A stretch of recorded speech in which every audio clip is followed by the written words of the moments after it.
할렐루야. 하나님께서 여러분 사랑하시고 축복하십니다. 예, 하나님 나라에서는 가을의 명절 추석에 우리는 곡물이나 과일을 기뻐하지만 하나님은 자녀들 열매를 기뻐하십니다.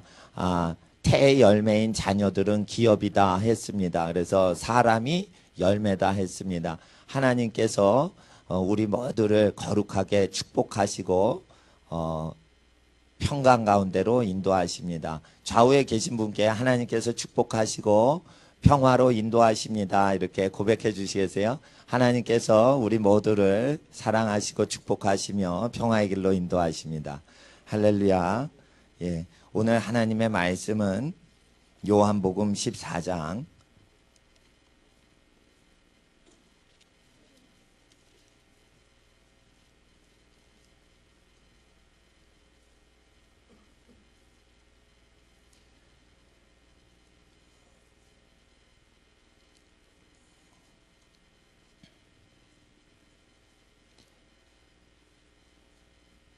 2절로부터 6절까지의 말씀입니다. 2절로부터 6절까지의 말씀, 요한복음 14장 2절로부터 6절까지의 말씀 함께 받들어 읽겠습니다. 내 아버지 집에 거할 곳이 많도다. 그렇지 않으면 너에게 일렀으리라. 내가 너희를 위하여 저소를 예비하러 가노니 가서 너희를 위하여 저소를 예비하면 내가 다시 와서 너희를 내게로 영접하여 나 있는 곳에 너희도 있게 하리라. 내가 가는 곳에 그 길을 너희가 알리라. 도마가 가로되 주여 어디로 가시는지 우리가 알지 못하거늘 그 길을 어찌 알겠삼나이까. 예수께서 가라사대 내가 곧 길이요 진리요 생명이니 나로 말미암지 않고는 아버지께로 올 자가 없느니라. 아멘. 기도드리겠습니다.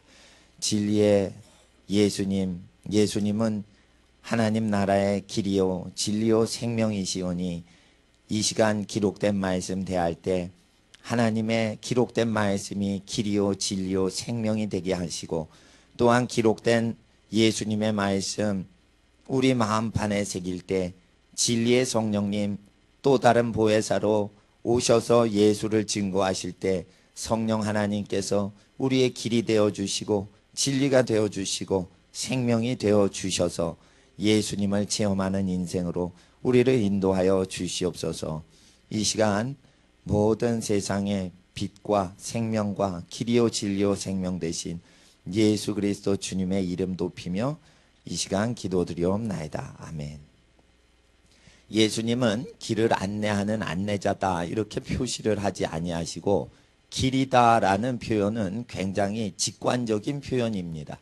직선적인 표현입니다. 그래서 제자들이 길을 갈 때 예수님이 우측으로 가면 예수님 좌측으로 길을 가셔야 되지 않습니까? 라고 길을 따로 생각을 할까봐 예수님께서 내가 옳은 길로 인도하리라 이렇게 표현을 하시면 좋은데 아예 길이라고 하시는 겁니다. 그래서 예수님께서 갈릴리로 가시면 그 갈릴리로 가시는 그 행로 자체가 길이며 예수님이 어느 길을 따라가는 게 아니라는 것입니다. 예수님이 가시는 방향대로 가면은 그거의 길이라는 것입니다. 또한 길이 안 나 있는 잔디밭으로 가십니다. 그때 주님 풀밭으로 가시지 마시고 이렇게 도로로 가시지요 할 때 내가 가는 그 곳이 길이 된다라고 얘기를 하시는 것입니다. 그래서 우리는 옛적에 인간이 가보지도 않았던 경로로 예수님께서 우리의 인생을 인도해 주시면 그 길이 나서 인류가 그리로 간다는 것입니다. 이 길이신 예수님을 잘 쫓았던 사람 이야기가 있습니다. 창세기 아브라함입니다. 아브라함은 어디를 가든지 장막을 쳤습니다. 장막은 도시에 칩니까? 들판에 칩니까? 들판에 칩니다. 아브라함이 장막을 쳤던 곳은 무인지경에만 쳤습니다. 인류가 거하지 않는 장소나 그런 곳에서 자기의 일을 시작했습니다. 그럴 때 역대기 기록을 보면 모든 도읍들이 나옵니다. 열왕기에 도읍들이 나옵니다. 그 도읍들은 다 누가 도시를 창설했습니까? 아브라함, 이삭, 야곱이 무인지경에 장막을 쳤던 데가 나중에 도시가 되었지, 아브라함 이전에는 그게 도시가 아니었습니다. 그래서 우리는 세상에 세팅되어 있는 도시에 맞춰져 살지만 하나님께서는 또 세팅된 도시 형태와 사회 형태에 적응하는 것을 넘어서 사회에서 배울 수 없는 것들까지도 가르쳐 주시고, 사회에서 익숙하지 않은 어떤 시스템을 형성하고 창조하는 지혜자 되도록 하나님의 예배하는 모든 가정들을 복을 더하신다는 것입니다. 예수님께서 만약에 여러분 가정에 복을 더하시면 이 세상에선 구경할 수 없는 복을 세우시려고 여러분 가정을 예비하신 것입니다. 그래서 이 세상에서 활동과 열심히 적응을 하더라도 마침내 결실은 이 세상의 활동으로는 이 세상 문제가 해결되지 않을 때 여러분 집안을 사용하시는 하나님의 역사를 통해 이 세상이 문제 해결을 받도록 하시려고 여러분 가정을 예배 중이신 것입니다. 그래서 길이 없어도 예수님이 풀밭으로 가시고, 길이 없어도 이상한 야산으로 가시면 그것이 길이 된다는 것입니다. 재미난 것은 산속에 있는 도로를 임로라고 합니다. 임야, 숲속이랍니다. 숲속 임자입니다. 숲속의 도로는 다 인간이 등산하다가 생긴 데 도로를 내는 겁니다. 그냥 내는 데가 없습니다. 그래서 하나님 앞에서 길이 없죠. 그래도 그 길 자체를 인간이 누군가 가면 다 따라온다는 것입니다. 지하철 노선을 택할 때 국회의원들이 예산을 심의하고 뭐하고 행정자치기관에서 도로 노선을, 철도 노선을 놓을 때도 인간이 많이 거주하는 마을을 거쳐서 지하철을 놓지 않으면 지하철 요금이 거치질 않아서 망하게 됩니다. 망하는 게 두려워서 지하철 공사나 국가기관에서 지하철 노선을 아주 천문학적인 예산을 지을 때도 망하는 게 두려워서 인간이 사는 마을을 거치는 식으로만 역을 형성해야 됩니다. 국가에서 역을 만든다라고 절대 믿지 마십시오. 그것은 인간이 행해왔고 거주했던 영역에서만이 그것이 도로가 난다는 것입니다. 그래서 하나님께서는 인자이신 예수님이 걸어가신 그 길로 우리가 따라가면 인간이 따라오는 길이 생긴다. 길이 있는 길 중에 여호수아에게 네가 어느 길로 가든지 내가 형통하리라. 어느 때만요? 기록된 말씀을 입에서 떠나지 않게 하면은 네가 어느 길로 가든지 네가 형통하리라. 여호수아에게 이 길로 가세요, 저 길로 가세요, 이렇게 얘기하시는 거랑 여호수아가 어느 길로 가든지 형통케 되는 것은 다른 복입니다. 복의 근원되는 사람은 어느 길로 가든지 합력하여 선을 이루시는 하나님의 축복이 일어나는데, 그것은 하나님을 사랑하는 자에게 이루신다는 것입니다.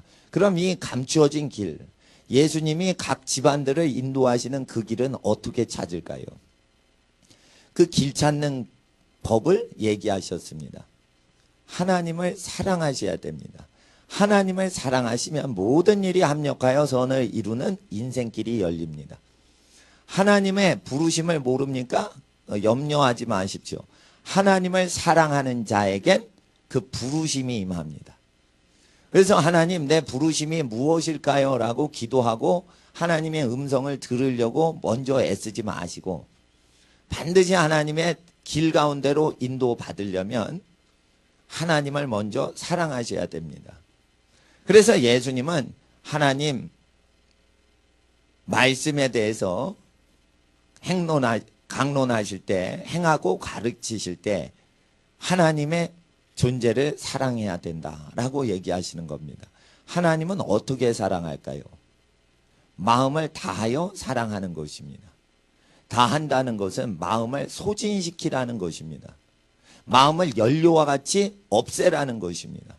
마음의 영역에 하나님을 가득 채우려면 마음을 소진시켜서 마음을 소비하여서 마음을 다 소진하여서 하나님을 사랑하라. 그럼 마음에 하나님 이외의 다른 것이 자리를 잡지 못하게 사랑해야 하나님이 주시는 인생길이 열린다는 것입니다. 혹시 여러분 마음에 다른 생각 갖고 예배 오시면 예배는 드렸으나 마음을 다하지 않고 하나님을 사랑하였기에 하나님이 예정하신 길이 월요일부터 열리지 않습니다.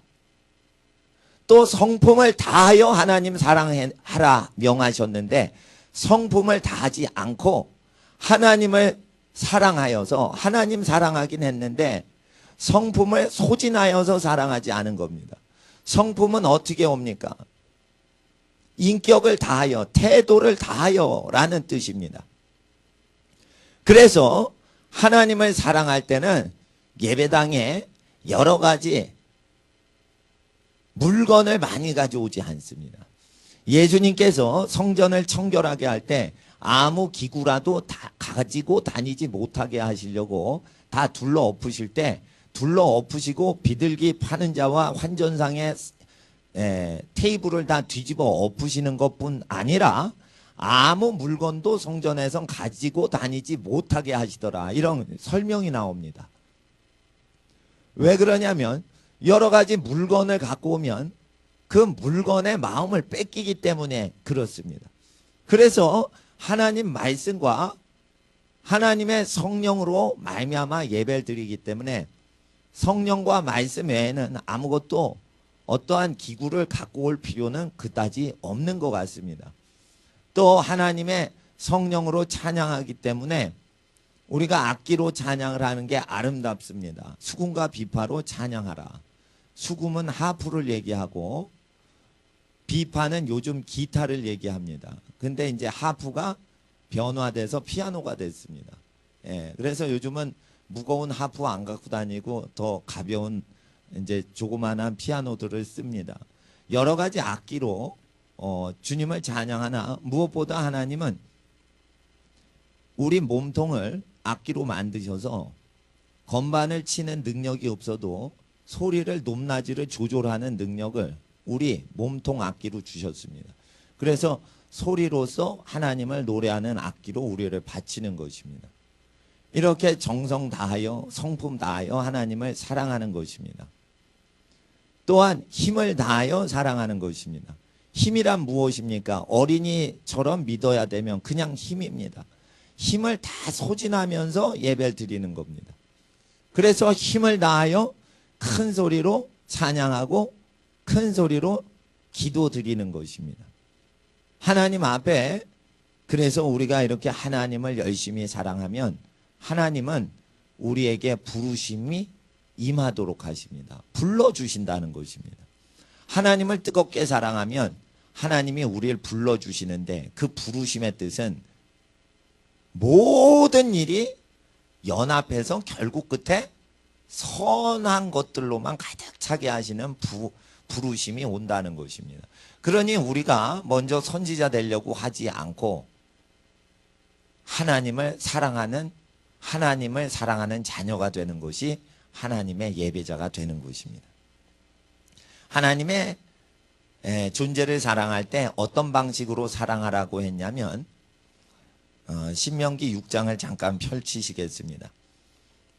길을 찾는 법을 우리가 오늘 공부합니다. 하나님께서 가장 좋은 길로 인도하시는 그 길이 열리게 하는 방법을 공부하는데 사랑하는 것입니다. 근데 어떻게 사랑하라고 선지자는 가르쳐 주었을까요? 그것은 선지자 모세의 글을 넘어서 하나님의 음성입니다. 신명기 6장. 교회에서는 목사님이나 전도사님 존경해라라는 것을 저희들 입에선 얘기를 한 적이 없습니다. 단지 저희는 내 부모를 공경하고 하나님을 마음과 뜻과 정성 다하여 사랑하라. 이것을 교훈하는 데 힘을 씁니다. 왜 그렇습니까? 기록된 말씀에 신명기 5장에는 10계명이 나옵니다. 땅에서 첫 계명이 부모 공경이랬죠.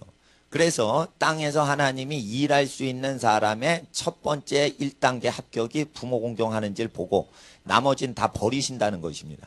땅에 있는 모든 일에 하나님의 나라가 임할 때는 어느 계명을 지키는 사람만 걸러 사용하십니까? 자기 가족을 사랑하는 것 중에 제일 첫 번째 사랑이 아기가 태어나면 엄마 아빠를 좋아합니다. 태어날 때 배우지 않고 엄마 아빠를 좋아하는 본성을 살리고 살려라. 수련회 어디 가거나 뭐 사람들이 친한 사람하고 놀 때 분위기를 살려라. 그리고 축구볼을 하고 족구를 할 때 땅에 떨어지면 그거 볼이 죽는 거예요. 공 살려 분위기 살려 뭐 이런 살려 많이 얘기를 합니다. 근데 하나님은 생명의 말씀을 주실 때 태어날 때 배우지 않고 좋아하는 그 습성이 있습니다. 누굴 좋아합니까? 태어나자마자 아기가 누굴 좋아합니까? 엄마하고 아빠를 좋아합니다. 엄마 아빠를 좋아하는 것은 엄마 아빠가 그 아기를 사랑하기 때문입니다. 그럼 사랑을 느끼니까 저절로 좋아하는 거지, 사랑을 하셨으니까 우리가 의도적으로 사랑하자, 엄마 아빠 좋아하자 라고 아기가 결단하는 게 없습니다. 그럼 아이의 의지와 상관없이 아이 속에 하나님이 그걸 넣어 놓으신 겁니다. 그래서 배우지 않고도 저절로 하는 것을 계속 살려서 어른이 될 때까지 이걸 살려놓는 사람한테만 인격적으로 대우하겠다는 말씀입니다. 그러니까 하나님은 이 말씀을 지키라고 할 때 이것은 어려운 게 아니고 원래 본능으로 지키던 것을 살리는 사람만 대하겠다는 것입니다. 그래서 하나님의 계명은 우리가 교회에서 공부할 때 아는 게 아니고 원래 태어나면서 본능으로 갖고 태어나는 걸 얘기합니다. 자, 보세요. 남자 여자를 모르던 처녀 총각이 결혼했습니다. 시기 질투를 잘 몰라요. 남녀를 사랑해 본 적이 없는데 첫사랑으로 처음 보고 둘이 결혼했어요. 요즘은 그런 커플 드물지만 옛날에 시골에서 살던 분들은 그렇게 사셨습니다. 그럴 때 자기 짝이 누군가를 잘해주면 기분이 갑자기 나빠지는 체험을 합니다. 이건 누가 가르쳐줬냐? 가르쳐준 적이 없어요. 그래서 자기 짝만을 좋아하는 것은 누구한테 배우는 게 아닙니다. 저절로 본성이 느끼는 것입니다. 이것을 계속 살리고 있으면 하나님이 상대를 해주신다는 것입니다. 또한 남을 사랑하면 남의 있는 것을 시기질투하지 않습니다. 이웃의 것을 탐하지 않습니다. 그 사람이 그걸 잘 사용하도록 도와주기 때문입니다. 그래서 자녀를 사랑하는 부모나 친구들은 자녀가 잘 돼서 부모가 타지 못하는 좋은 차를 자녀가 끌고 다니게 되면 그것을 자랑합니다. 근데 자녀를 사랑하지 않고 시기질투하는 사람은 비싼 차를 산다고 정죄하고 평가하고 야단칩니다. 사랑하는 부모는 자기가 달구지를 타고 다니고 경운기를 타고 다녀도 자녀가 비싼 차를 타고 다니고 도시 생활하면 자랑스럽게 즐거워하십니다. 시골 부모님이. 근데 도시에 있는 시기질투하는 사람 사랑하지 않으면 그걸 좋아하지 않습니다. 남의 것을 탐하지 말라는 것은 사랑하면 다 되는 것입니다. 하나님 앞에서 우리는 사랑하는 법에 대해서 얘기하시는데 그걸 5장 신명기 5장에 얘기하시고 그리고 6장에 하나님을 사랑하라 라고 얘기하십니다. 하나님의 계명을 먼저 얘기하시고 그 다음에 하나님 사랑하라. 그럼 4절과 5절 읽어주세요. 6장 4, 5절 신명기 6장 4, 5절 시작.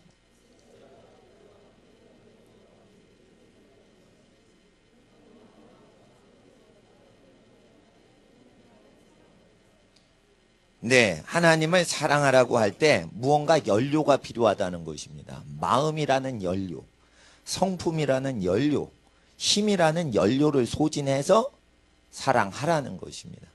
사랑에는 그래서 연료가 필요한 것입니다.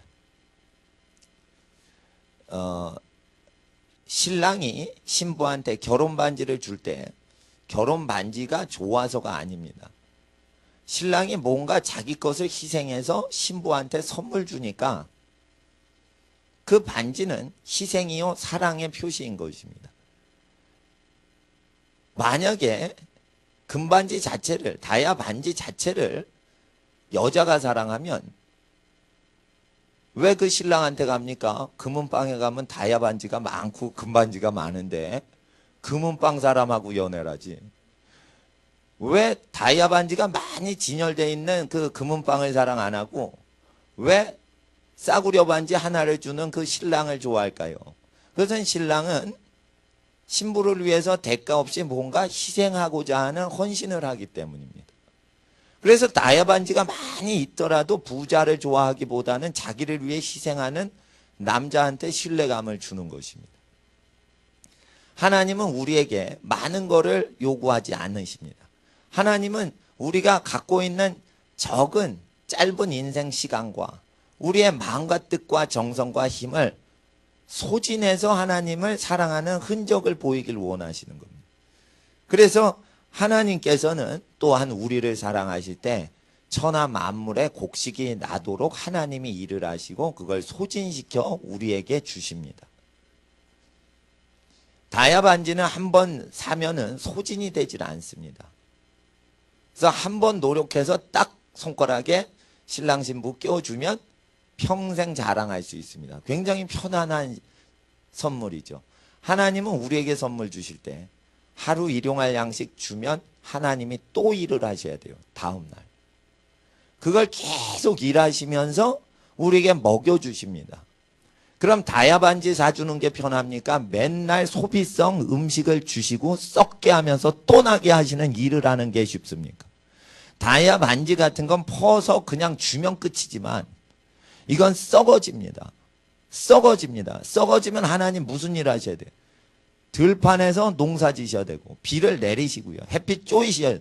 바람을 불게 해서 꽃가루가 날리게 해서 벌들을 또 일시켜서 수정을 시킵니다. 그걸 계속적으로 5만 가지 곡식을 다해서 자녀들을 먹여 살리고 생명체를 먹여 살리는 일을 하며 그걸 없애면서 내가 이렇게 하나님의 사랑을 보이노라라고 보이고 계시는 겁니다. 굉장히 바쁘게 사랑을 표시하시는 겁니다. 굉장히 에너지를 소진하시는 겁니다. 그래서 하나님의 사랑을 표시하는 영원한 능력과 신성이 그 자연 만물에 보여 분명히 알게 하셨다 했습니다. 하나님이 소비성이 아닌 걸로 우리를 사랑하시면 하나님 아주 편하십니다. 밥을 먹고 얼굴이 착 핍니다. 근데 다이아 반지 끼고 영원히 얼굴이 펴지질 않습니다. 다이아 반지 한 번 끼고 한 달 굶어 보세요. 그러면 야, 그 빛난 다이아가 너희 얼굴빛을 빛나게 하지 않겠냐? 이렇게 질문을 해도 그렇진 않습니다. 하나님께서는 왜 그렇게 한 달 동안 먹지 않아도 빛이 나는 형체로 안 만드시고 일용할 양식이 없으면은 얼굴이 쇠하게 그렇게 만드셨을까요? 그것은 하루하루 먹이고 그때그때 기뻐하시려고 그렇게 만드신 겁니다. 깐난 애기한테 젖병 한 번 딱 1시간 물리고 한 달 있다 등장하는 엄마. 좀 이상합니다. 애기가 젖을 먹을 때 그걸 예쁘게 먹고 이럴 때 그거 먹는 걸 즐기는 겁니다. 즐기는 것입니다. 계속 즐기다가 애가 다 크니까 먹을 거 주는 재미가 줄어든 거죠. 그러니까 애기는 더 낳지 않더라도 애기를 키울 때의 즐거움을 위해서 애완동물을 데려다가 먹이시는 분이 있습니다. 그럴 때 자기 자녀를 어릴 때 키우던 즐거움을 유사적으로 느끼시는 겁니다.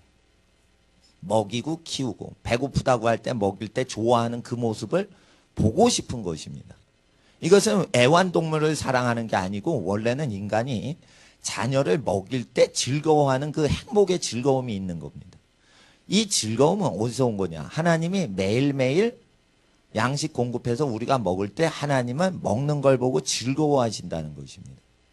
그래서 하나님의 형상인 사람은 어린 영혼을 보고 먹일 때 즐거워한다는 것입니다. 대공원에 동물원 가면 관람객들께서는 동물한테 먹을 걸 주지 마세요. 이렇게 붙여놔도 먹을 걸 자꾸만 줍니다. 맛있는 걸 주면 사료를 먹지 않습니다. 그래서 사슴이나 동물이나 뭐가 이렇게 건강을 오래 유지할 수 없고 아주 맛있는 것만 찾기 때문에 몸이 쇠해질 수 있습니다. 이렇게 사육사가 얘기합니다. 근데 왜 자꾸만 어린 동물한테 줄까요? 뭔가 배가 고플 때 먹으려고 할 때 그걸 주면 사람의 무의식 세계에 하나님 역할하려는 게 완성이 되기 때문에 그 욕구가 있어서 그런 겁니다. 그래서 계속 이파리를 사슴이나 양떼한테 주는 것입니다. 그렇게 되면 어떻게 됩니까? 하나님이 만물한테 하시는 생활을 유사행위를 하기 때문에 사람이 하나님을 닮아가는 것입니다.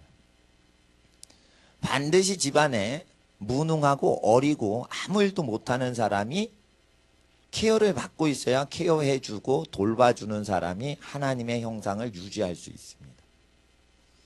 하나님 앞에 이런 자연법이 우리 속에 있습니다. 이 자연법은 동물원에 사슴농장 갔을 때 사슴 앞에서 우리 속에서 나타납니다. 근데 사람이 그걸 못 느낍니다. 자기 속에 하나님의 기질이 있는 게 지금 사슴이나 양떼 앞에서 나타나는데도 하나님을 못 느낍니다.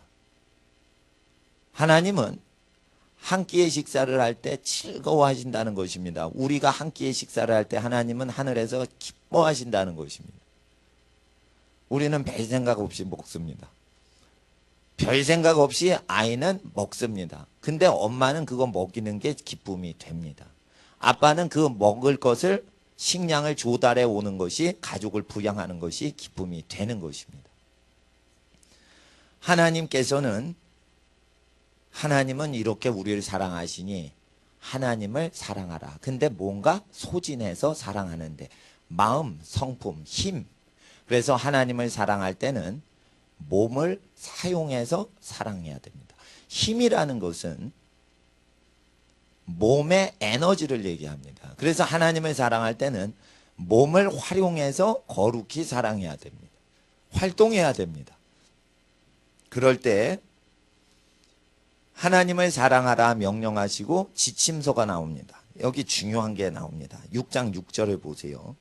6장 6절 7절 두 절을 읽어주세요. 시작.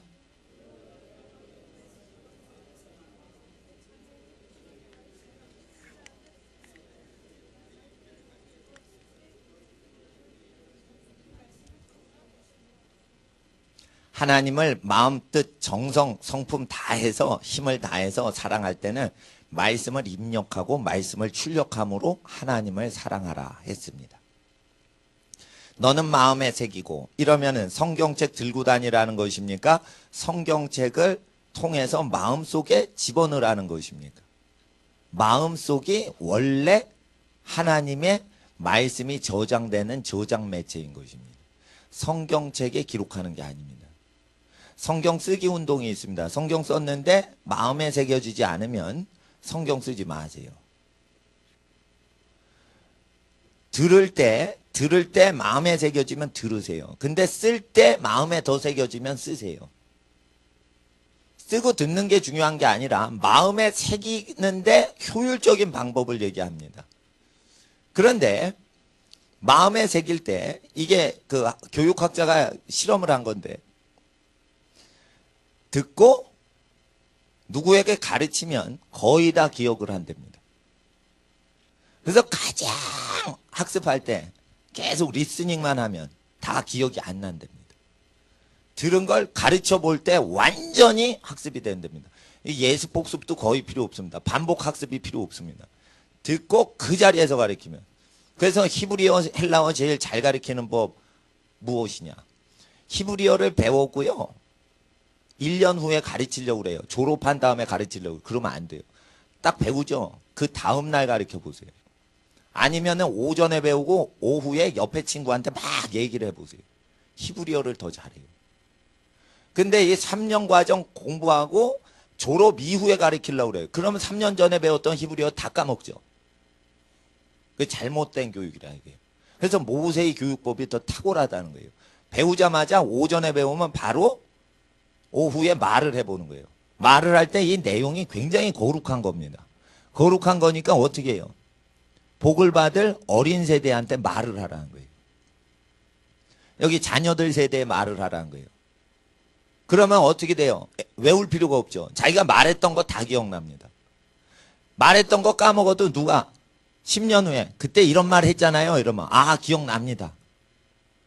무슨 무익한 말을 하든지 심판날에 다 거기에 대해 시인하게 되기 때문에 인간 본성에 말을 했던 건 다 기억이 됩니다. 그래서 우리 마음에 하나님의 말씀을 새기고 입력하고 출력하는 걸 통해 하나님을 사랑하는 길을 가라고 하는 것입니다. 자, 이제 하나님을 어떻게 사랑해야 되는지 우리가 요한복음 3장 16절을 보겠습니다.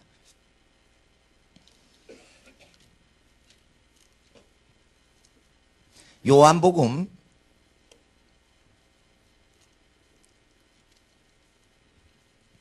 3장 16절. 16절은 많이 읽어서 아시지만 14절과 15절을 읽어주세요. 14, 15절 시작.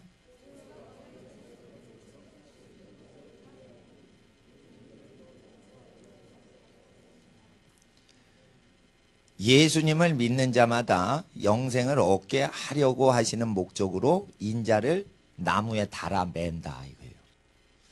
그러면 우리가 예수님을 믿은 것으로는 구원이 완성되진 않고요. 믿는 자들의 죄를 피로써 갚아야 돼요.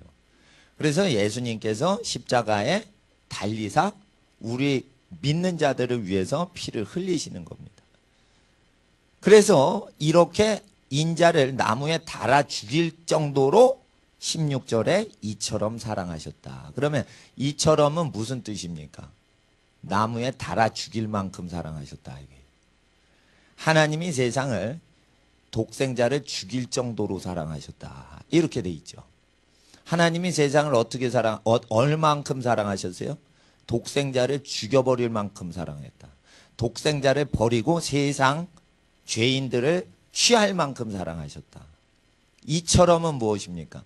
예수 죽음의 대가만큼 사랑하셨다. 이처럼 사랑하셨습니다. 그래서 어떻게 해요? 예수를 믿으면 이렇게 사랑하시는 거예요. 세상에 있는 사람을. 근데 예수를 안 믿으면 사랑 안 하시요. 미워하신다 이거예요. 그러니까 세상을 몽졸이 사랑하는 걸 얘기하는 게 아니고요. 여기서는 예수님을 믿는 세상에서 예수님을 믿는 세상 사람을 사랑하셨다라는 것입니다. 14, 15, 16절이 같이 연달아 내려오기 때문에 이처럼 사랑하사 요한복음 3장 16절이 성경에선 가장 암송을 많이 하는 구절입니다. 그럴 때 그 하나님 앞에서 예수님이 명하신 것은 하나님을 사랑하고 이웃을 사랑하라 하는 말씀을 하셨죠. 그 내용을 믿어야 된다는 것입니다. 3장 16절만 암송하면 이처럼이라는 뜻이 무엇인지 잘 모릅니다. 그래서 이처럼이라는 뜻은 인자를 나무에 달아 죽일 만큼 우리 죄를 우리가 갚게 안 하시고 예수님이 담당하게 하셨다는 것입니다. 죄의 대가는 사망입니다. 우리가 죽지 않고 예수를 대신 죽게 하신 겁니다. 그래서 우리에게 생명이 오도록 하셨고 우리에게 천국이 소유가 되도록 하셨습니다. 세상 사람은 우리가 천국에 들어간다 합니다. 성경은 너희가 천국을 소유하리라 이렇게 기록을 하고 계십니다. 그래서 하나님 나라의 관점은 천국의 주인으로 여러분을 삼으시려고 말씀하셨는데 세상 나라에 사는 사람은 우리가 대한민국에 소속돼 있다. 이런 개념으로 천국을 믿기 때문에 천국에 들어갈 것이다. 심령이 가난한 자는 천국에 들어갈 것이다. 이런 식으로 믿어요. 잘못 믿는 거예요. 심령이 가난한 자는 천국의 주인이 될 것이다. 이렇게 돼 있어요. 천국이 저희의 것이며 이것은 뭐냐면 저희가 천국의 주인 행세한다 이 뜻입니다. 천국은 여러분의 소유물이 된다는 표시로 돼 있어요. 예. 하나님 앞에서 이와 같이 천국을 소유하는 자로 세우시려고 천국에 소속될 뿐 아니라 천국을 소유할 만큼 그래서 천국은 무엇이에요? 하나님 자녀를 위해서 소비되는 소비용품 비슷하게 창설하신 겁니다. 집을 차렸습니다. 집을 건축했습니다. 자녀들이 그 집을 활용하게 하시죠. 그 부모님들이. 자녀가 집을 섬기게 안 하시죠. 그렇죠. 어느 집에 들어가 보세요. 하나님의 자녀도 똑같습니다. 하나님께서는 천국을 섬기는 게 아니고 천국이 하나님 섬기고 또 하나님 자녀가 천국에 들어오면 천국이 하나님 자녀를 섬깁니다. 그럴 때 이 천국에서 섬김받을 천국을 소유할 소유주들의 자격을 얘기하신 것이 천국 복음인 마태복음인 것입니다. 천국 복음인 요한복음을 얘기하는 것입니다. 그래서 예수 피 흘린 걸 믿는 자마다가 아니라 여기선 예수를 믿는 걸 얘기해요. 예수를 믿는 걸 얘기합니다. 3장 16절을 읽어주세요. 시작. 독생자를 주셨으니 이는 저를 믿는 자마다 멸망치 않고 영생을 얻게 하려 하심이라. 그러니까 예수가 피 흘리신 것은 예수를 믿는 사람만 영생을 얻게 하시려고 피를 흘리신 거지 예수를 믿지 않는 사람을 구원하려고 피 흘리신 게 아니지요. 그럴 때 예수를 믿는다는 것은 무엇을 의미합니까? 18절과 19절. 저를 믿는 자는 심판을 받지 아니하는 것이요 믿지 아니한 자는 하나님의 독생자의 이름을 믿지 아니함으로 벌써 심판을 받은 것이니라. 믿지 않는 자들이 받는 정죄는 이것이니. 19절을 읽어주세요. 시작.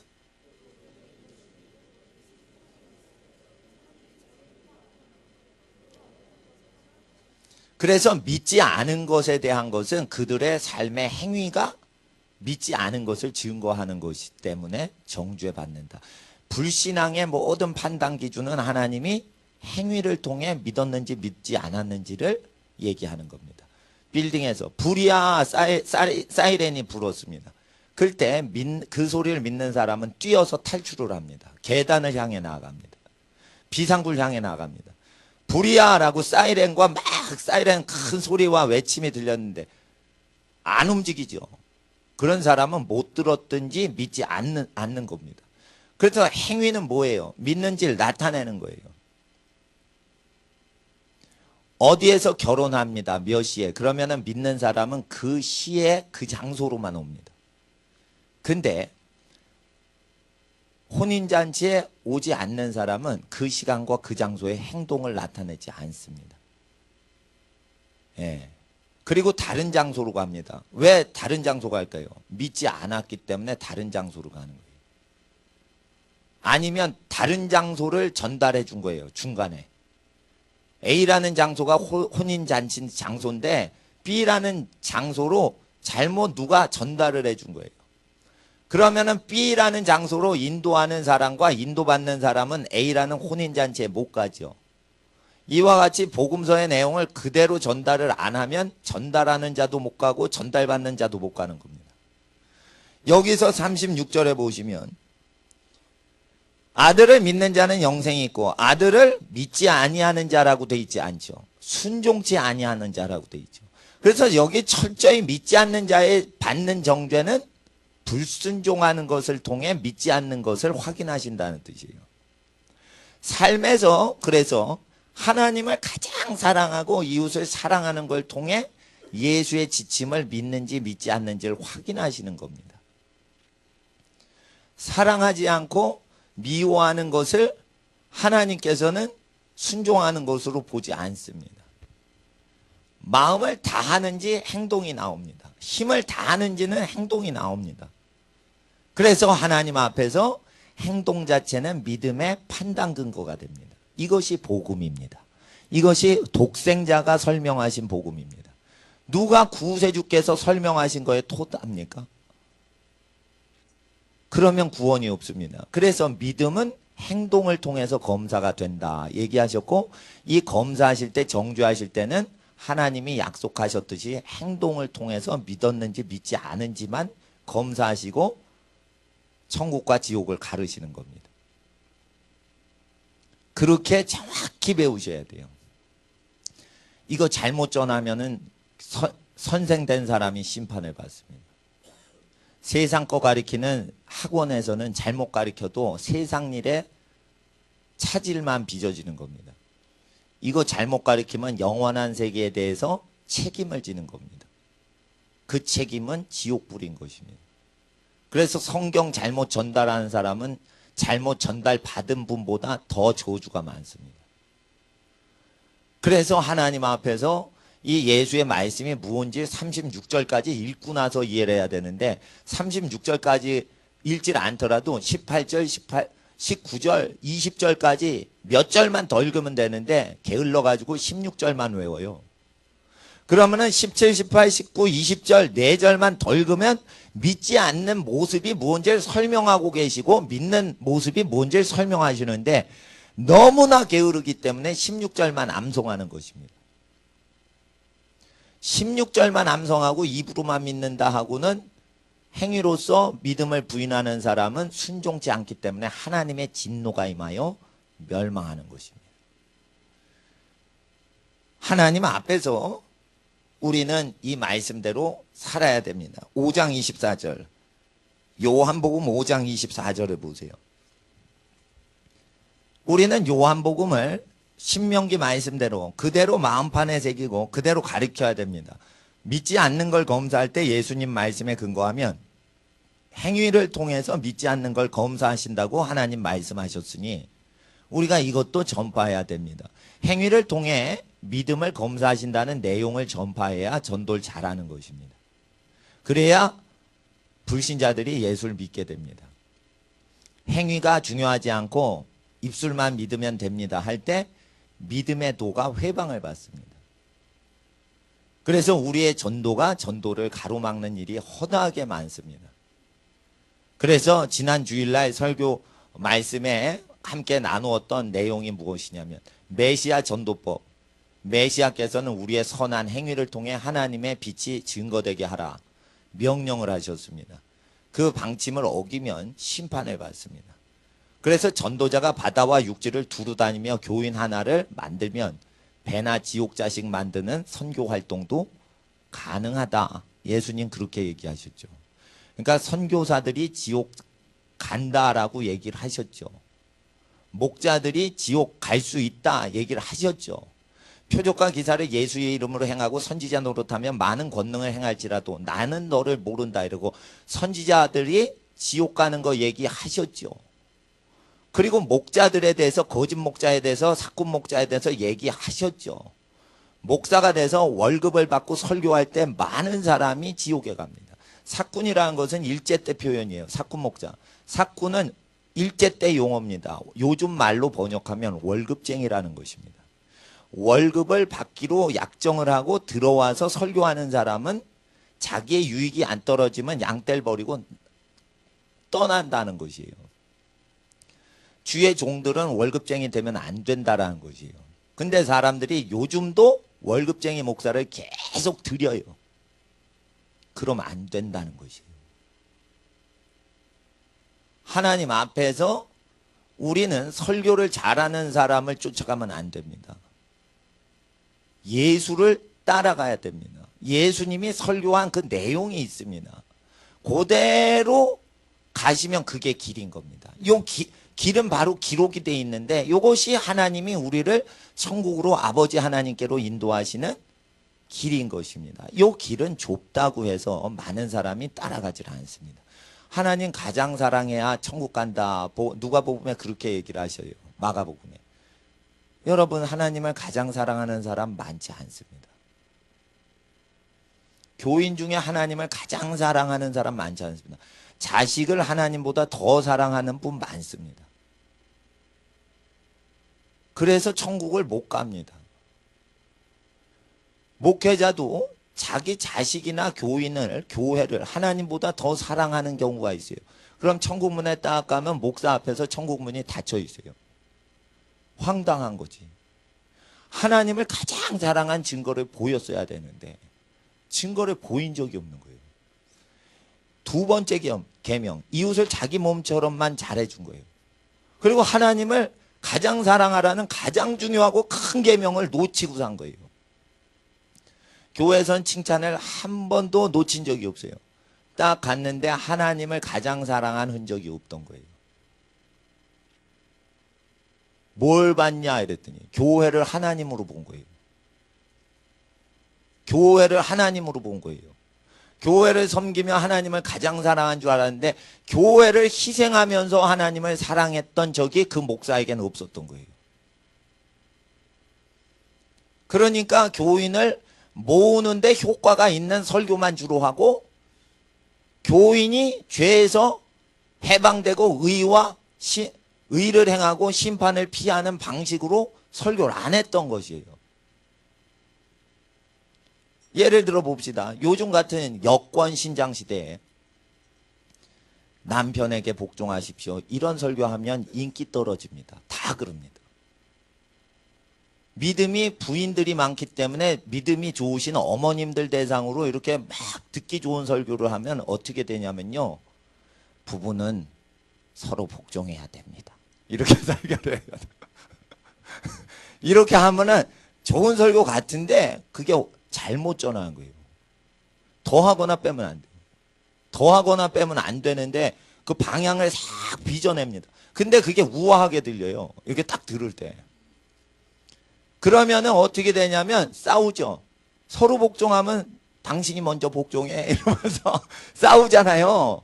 그렇게 되는 겁니다. 그러니까 이거 말씀 아름답게 전하면은 이게 다툼이 일어나고 어지러움이 일어나요. 그러니까 하나님 앞에서 사람이 듣기 좋은 내용보다는 그냥 기록된 내용 그대로 전파하는 건데 이게 현 세대 문화하고 상당히 다릅니다. 5장 24절을 보시면 내가 진실로 진실로 너에게 이르노니 내 말을 듣고 이런 말을 하고 있는 예수님을 보내신 이를 믿는 자는 영생을 얻었고 이겁니다. 예수님 설교하시는 것을 듣는다는 건 뭐냐면 들을수록 이게 계속 듣고 싶은 거예요. 이런 사람은 구원을 얻은 사람이에요. 근데 예수님 설교 말고 다른 거를 들을 때 더 좋다 이러면은 영원한 생명이 없는 사람일 경우가 있어요. 그러니까 예수님 설교를 쭉 듣고 좀 좋긴 한데 다른 걸 들으니까 더 좋아. 이 사람은 영생이 없을 수가 있어요. 그러니까 예수님 설교를 쭉 듣고 그게 제일 좋아야 돼요. 그리고 그런 설교를 하시는 분을 보내신 이는 종교 지도자가 아니라 하늘에 계신 하나님께서 그런 설교하도록 보내신 것을 믿는 걸 얘기하는 거예요. 이것은 예수님 말씀을 1초 딱 듣고 예수님은 하나님이 보내셨어. 이렇게 믿는 걸 얘기하지 않아요. 이게 무슨 뜻이냐면 예수님이 설교를 무슨 설교를 하셔요? 복되도다 시모나 이런 설교도 듣고 독사의 자식들아 이런 설교도 듣고 쓴맛 단맛 가리지 않고 다 그걸 들으면서 그런 씀설교 단설교를 하시는 예수님은 바로 하나님이 저분을 보내셨구나 라고 감동하시는 자, 그 사람 영생을 얻었다. 근데 예수님이 예를 들어 교회 지도자들을 얘기합니다. 교회 지도자들에 대해서는 독사의 자식들아 이런 소리를 많이 하십니다. 세례 요한도 그런 설교를 했어요. 그럴 때 교회 지도자가 그걸 자기 설교로 딱 즐거이 딱 듣고 이걸 계속 생각을 해야 되는 거예요. 그리고 그런 독사의 자식이라고 얘기하신 예수님의 설교를 듣고 예수님은 참으로 하나님이 보내셨습니다. 이렇게 목사가 고백을 하고 그 말씀으로 계속 힘을 얻을 때 그 목사가 비로소 영생이 있다는 뜻이에요. 근데 어디 목사한테만 독사의 자식들아 이러십니까? 비슷하게 행동하는 모든 인간한테 다 얘기를 하시는 거기 때문에 그 내용이 쓴 소리라도 딱 듣고는 하나님이 보내신 분이시다. 이렇게 고백을 해야지 영생이 있다는 거예요. 그러니까 이 예수의 말을 듣는 게 쉽지 않아요. 듣는다는 것은 읽는 거랑 다른 거예요. 면상을 대고 소리를 내는 걸 듣는 거예요. 이게 어렵단 말이에요. 예수를 영접한다. 영으로 접대를 한다는 뜻이 아니고요. 환영자예요. 환영하며 접대를 하는 거예요. 예수님이 아침부터 저녁까지 설교를 하시죠. 그러면은 환영해서 집에 들이는 집은 하루 종일 설교 듣겠다는 뜻이거든. 그럼 마리아 집이요, 예수님을 환대를 해서 그 집에 머무시게 했어요. 그럼 마리아가 예수님 발밑에서 설교를 계속 듣는 것은 그 말을 좋아한다는 뜻이에요. 예수님을 영접한다, 환영하며 접대한다는 뜻인데 그런 사람 많이 없습니다. 영생을 얻는데 환영하며 접대하는 사람만 봤습니다. 그러면 그 쉴 새 없이 얘기하고 하루 종일 얘기하는 걸 즐거워하려면 많지 않은 거예요. 그래서 많은 사람이 천국에 못 들어갈 수 있는 가능성에 대해서 얘기하신 거예요. 그래서 예수님 말씀은 여기에 있는 그대로를 얘기하시는 겁니다. 누가복음 10장을 보세요.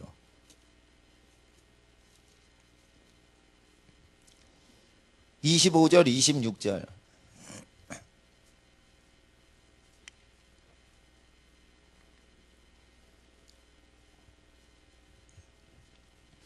10장 25절. 어떤 율법사가 일어나 예수를 시험하여 가로되 선생님 내가 무엇을 하여야 영생을 얻으리까? 무엇을 원하느냐 했을 때 무엇을 하여야 영생을 얻으리까 이랬어요. 무엇을 믿어야 영생을 얻으리까 했으면 내 말을 믿어라 이렇게 얘기를 하셨을 거예요. 근데 무엇을 하여야 영생을 얻으리까 하니까 예수님은 친절하게 기록된 내용에 근거하여 생활하면 영생을 얻는다 얘기를 하시는 거예요. 그럴 때 바로 정답을 얘기 안 하시고 26절을 얘기하세요. 26절을 한번 읽어주세요. 시작.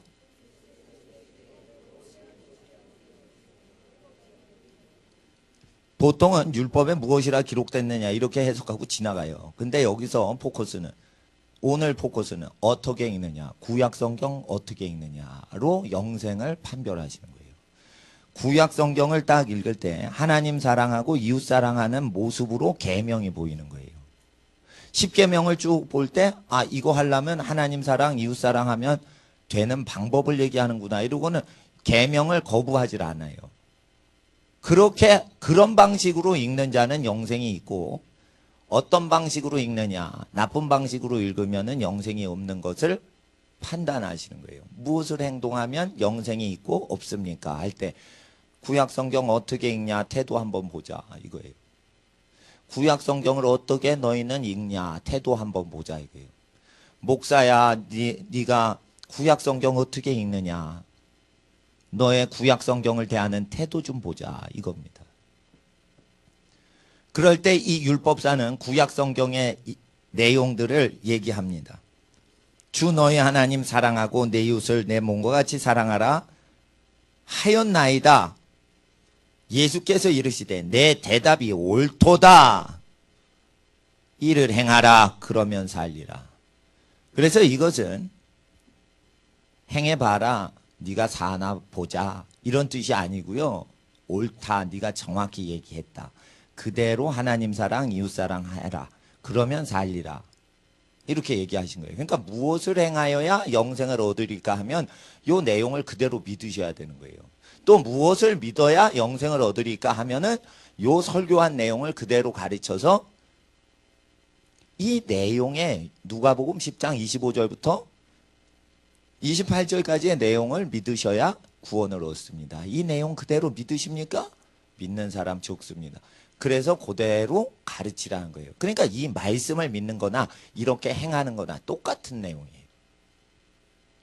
그런데 구약성경을 읽으니 구약성경의 내용을 싫어해요. 그러니까 구약은 폐기됐다 하고 신약성경에 자기가 좋아하는 요한복음 3장 16절만 딱 읽어요. 그래서 그 16절만 믿으면 구원 얻는다 이래요. 그리고 17절부터 20절까지는 얘기를 안 해요.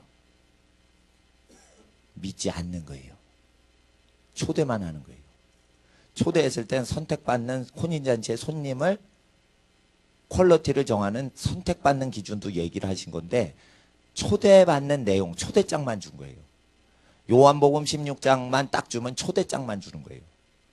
그리고 혼인잔치에 딱 와서 정장을 입지 않고 왔어요. 하나님 앞에서 그런 사람은 다 밖으로 내쫓는다 했어요. 그래서 하나님 앞에서 계시록에 혼인잔치의 예복이 있는데 그 세마포는 성도들의 옳은 행실이라. 혼인잔치에 들어가는 사람의 세마포가 있는데 그건 성도들의 옳은 행실이다. 옳은 행실이 없는 사람은 혼인잔치에 온 손님들을 다 속간해서 어두운 데 던져버린다. 그래서 초대장만 얘기하시는 분이 있어요. 우리 결혼식에 오세요 이러고 초대장만 돌리는 거예요. 무작위로 닥치는 대로 막 돌리는 거예요. 그리고 왔는데 입구에서 다 들여보낼 줄 알았더니 어떤 분이 수영복 입고 온 거예요.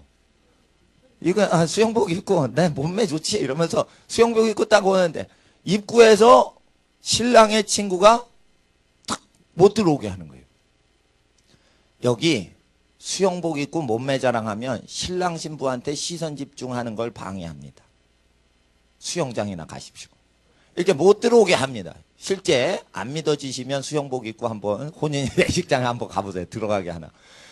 그 하나님 앞에서 어느 혼인잔치도 마찬가지입니다. 혼인잔치의 주인공은 신랑이요 순결한 세마포를 입은 신부지 결혼 드레스를 입지 않은 신부의 여자 친구들이 수영복 입는다고 안 들여보내요. 신부 자체가 주인공이에요. 신부는 누굴 얘기하는 거예요? 옳은 행실을 옷으로 입고 살았던 사람만 신부인 거예요. 이것을 그대로 전달을 안 하니 세상이 저주를 받는 겁니다. 네가 한번 이웃사랑 해봐라. 할 수 있나? 네 말이 옳도다. 그걸 행해봐라. 그러면 살리라. 그러나 네가 행할 수나 있나 보자. 이런 식으로 해석을 꼬아서 합니다. 이게 잘못 가르친 겁니다. 신약을 어떤 식으로 읽느냐? 그렇게 꼬아서 읽느냐? 그러면은 너 구약율법 어떻게 읽느냐? 너 어떤 방식으로 구약을 읽느냐? 할 때 역시 구약을 꼬아서 읽습니다. 그래서 결국 그 사람은 영생이 없는 거예요. 이게요, 영생이 없는지 진단하는 진단표예요. 어떻게 구약을 읽느냐? 이것입니다. 하나님 앞에서요, 우리는 이 말씀이 무섭습니다. 그 이사야서 60장을 보세요. 오늘은 여기저기를 이렇게 봅니다. 연관되어 있는 걸 봅니다. 60장.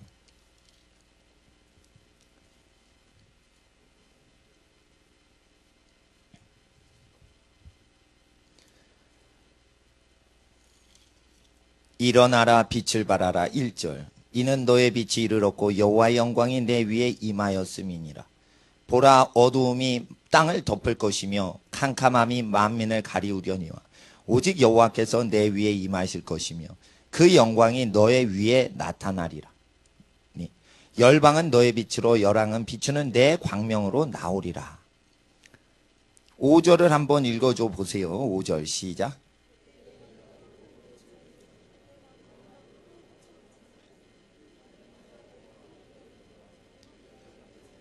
예, 어떤 사람 너라는 존재한테 열방의 재물이 다 온다고 했습니다. 이것을 예수님은 요한복음 5장 6장에 예수 그리스도에 대한 책이다 이렇게 얘기를 합니다. 그런데 이것을 이단 교주들이 자기한테 해석을 합니다. 열방의 재물이 자기한테 온다 이럽니다. 이게 예수님 얘기예요. 그러니까 성경을 요한복음의 근거에서 읽어야지 영생을 얻는다 얘기를 했는데 요한복음의 내용을 읽지 않고 이걸 읽으면 그래 이단 교주가 된 거예요. 그러니까 이단들 제가 20년 전에 이단을 계속 연구를 한 적이 있는데 특징이 신약 성경 안 보고요. 구약 성경 선지서를 많이 봐요. 그리고 전부 선지서에 있는 그리스도의 초림에 대한 건 예수님 거래. 그리고 말세에 예수 그리스도 재림하셔서 하나님이 영광 받으시는 거를 전부 이단 교주한테 해석을 들이댑니다. 다 이단인 거예요. 그러니까 이단들이 좋아하는 책이 이사야예요. 이사야의 예수님의 나라가 장차 올 예수님의 나라에 대한 영광을 그 이단 교주한테 다시 뒤집어 씌워버리는 거예요. 그리고 예수님 영광을 다 갈가채버리는 거예요. 근데 이걸 큐티하는 어린 학생들이 이렇게 이단 교주 스타일로 하는 걸 봤어요. 그래서 큐티하지 못하게 하는 거예요. 성경을 이스라엘아 들으라 이랬지. 누가 묵상 에? 듣지도 않고 어떻게 이걸 압니까? 그러면은 이단 교주하고 비슷하게 되는 거지. 자 보세요. 10절 읽어보세요. 10절 시작.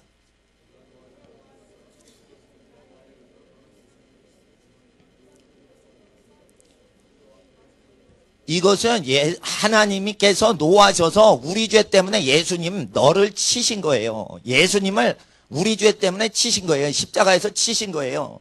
그러나 이제는 예수님을 위하여 이방인들이 와서 너의 성벽, 예수님의 성벽을 쌓아 이방인들이 천국 백성으로 와서 하나님의 성을 쌓는다 이거예요. 교회를. 천국을 이룬다 이거예요. 천국에 이방인들이 들어오고 그 왕들이 너를 봉사할 것이며 그래서 하나님이 예수님을 노하여 옛날에 우리 죄 때문에 쳤으나 이방 민족이 주님께 돌아오고 이방의 열왕들이 주님께 경배하는 시대가 온다 이 얘기인데 이단 교주가 예수님에 대한 글을 자기한테로 적용을 시키면 어떻게 돼요? 아, 외국인들이 이단 교주에 무슨 빌딩을 짓는다 이런 식으로 이걸 한단 말이에요. 근데 이거를 주일학교 어린이들도 그런 식으로 해석을 해요. 그날 큐티가 1절부터 10절이라면 그런 식으로 해석이 됐지. 그러니까 복음서의 기준으로 구약과 율법의 선지자 모든 내용을 성령 안에서 예수님이 풀어주신 것을 기록하셨는데 그 내용을 무시하고 구약을 읽는 거예요. 그러니까 구약을 어떻게 읽느냐. 무엇을 하여야 영생 얻습니까? 할 때 너 구약 성경 어떤 태도로 읽느냐. 이걸 얘기하는 거예요. 구약에 있는 모든 것은 예수님에 대한 것이에요. 물론 여러분에게 빛이 임해요. 일어나라 빛이 일어나라 빛을 발하라. 그건 왜 그래요? 이 예수님 예언인데 예수와 연합하면 이런 현상이 일어나기 때문에 여러분한테 1절을 적용해도 돼요. 근데 예수를 사랑하지 않고 예수를 길로서 추종해서 따라가지 않은 인생이 일어나라 빛을 발하라 예수와 무관하게 사는 사람이 이걸 취하면 이단의 영을 받는 거예요. 똑같은 성경인데 어떤 사람은 구약을 어떻게 읽느냐. 예수 안에서 읽으니 일어나 빛을 발하는 영광의 역사가 나타나요. 근데 예수의 말씀을 버리고 이사야를 찾으면 이단의 영이나 예수를 죽이는 유대인의 영을 받는 거예요. 똑같죠. 똑같죠. 그래서 제가 말씀드려요. 산상수훈대로 복종하는 사람이 이 이사야 60장을 읽으면 일어나 실제 빛을 발하게 되고 어두운 가운데 어둠의 권세를 다 없애버려요.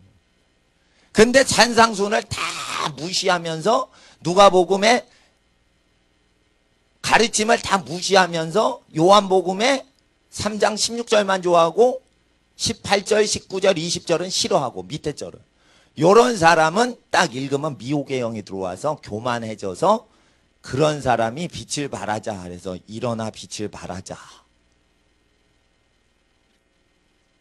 그러고는 문제를 일으킨다 이거예요.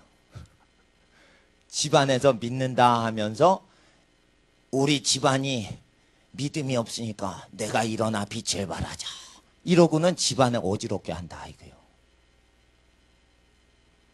아, 교회는 혼자 다니거든. 그러니까 내 이 집안을 구원하리라 이러고 집안에서 일어나자 이러면서 집안을 뒤집어 놓는다 이거예요. 그러니까 예수 안에 있는 자가 이 60장을 건드리는 것과 예수 바깥에 있는 사람이 건드리면 완전히 반대 인물이 나오는 것이죠.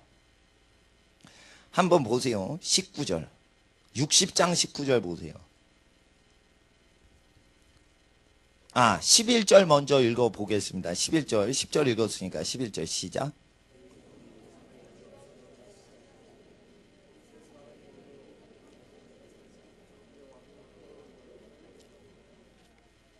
그리고 너를 섬기지 아니하는 백성과 나라는 파멸하리니 그 백성들은 반드시 진멸되리라. 그래서 예수님이 새 예루살렘 성이 왔을 때 성문이 주야로 열려있고 밤이 없으니 그 기억나시죠? 왕들이 자기 영광 갖고 예수님 거하시는 새 예루살렘 성으로 드나들더라. 계시록 끝에 그렇게 돼 있죠. 그 사건 새 예루살렘 성인 땅에 내려와서 밤낮으로 문이 열려있는 사건 전에 모든 나라를 다 진멸하시죠.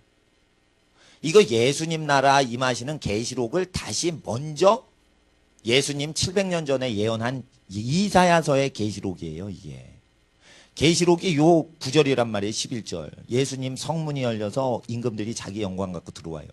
그리고 예수님을 섬기지 않은 나라는 다 멸망시켜버려요. 느부갓네살의 꿈처럼 돌 하나가 띄어서 금신상 머리부터 철발가락까지 다 뽀개버리는데 그렇게 역사하신다 이거예요. 그리고 그 돌만이 영원히 서 있더라. 그게 하나님 나라예요. 반석이신 하나님 나라. 예수 그리스도를 상징합니다. 그럼 20절 보세요.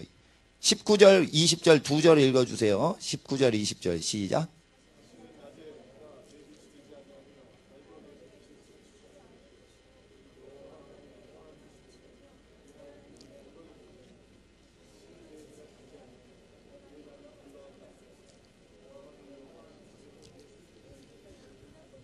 그래서 예수님의 나라가 임하면 해와 달과 별이 사라지고 오직 하나님이 빛을 발하셔서 하나님이 만방을 비추시는데 그걸 얘기하시는 거고 해와 달이 사라져요.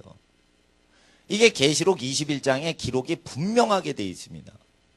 그래서 지금은 해와 달과 별이 있죠. 그래서 지금은 새하늘과 새 땅이 아닌 거고 지금은 세상에서 예수를 믿는 때고 이 세상이 죄악이 관영해서 가득 죄악이 가득 차면 마지막 때에 예수님이 오시는데 그때 세상의 풍습은 자녀가 자녀를 형제를 죽이고 부모가 자식을 죽이고 자식이 부모를 죽는데 내어 주기까지 가정이 깨진다라고 예언이 돼 있어요. 예수님이 재림하실 때의 시대가 되면 가정이 분열된다 이렇게 얘기했어요. 그리고 그런 시대를 다 멸망시키고 예수의 나라가 임하시면 해와 달과 별이 사라지고 옳은 사람은 의의 길로 인도한 자는 별과 같이 빛나리라 해서 별을 치워버리고 인간 별이 나타나는데 여러분 몸체가 부활의 몸으로 와서 해와 같이 빛나는 거예요. 멀리서 보면 해가 별 같거든. 가까이 보니까 해죠. 그와 같이 옳은 길로 많은 사람을 인도하는 사람은 해와 달과 별이 없어질 때 인간이 빛처럼 빛나고 마태복음에는 의인은 천국에서 해와 같이 빛나리라 이렇게 기록되어 있고 해와 같이 빛나는 부활하신 예수님을 다메섹 가는 길에 바울이 보는 순간 눈이 멀어버리죠. 그런 영광이 여러분 부활의 몸체에 임한다 이거예요. 그래서 그 영광의 빛을 위해서 살아있는 동안 선하게 사시라는 거예요. 선하게 살고 선한 행위로 산 사람들은 부활할 때 영광의 빛이 아주 강력하고요. 선하게 산 정도가 약한 사람일수록 빛이 없이 부활을 해요. 빛도 보면 20룩스짜리가 있고 50룩스짜리가 있어요. 50룩스짜리가 훨씬 전파상에 가면 비쌉니다. 많은 값을 치르고 100룩스짜리를 사야 돼요. 10룩스짜리는 싸구려입니다. 왜 많은 돈을 줄까요? 빛은 그만한 값어치가 있는 거예요. 100룩스짜리 비싼 전구를 갖다 끼면 10룩스짜리 빛하고 비교가 안 되거든. 예식장 가보세요. 밝죠? 신랑 신부 이렇게 지나가는 길. 아주 비싼 전구를 다 끼워놓은 겁니다.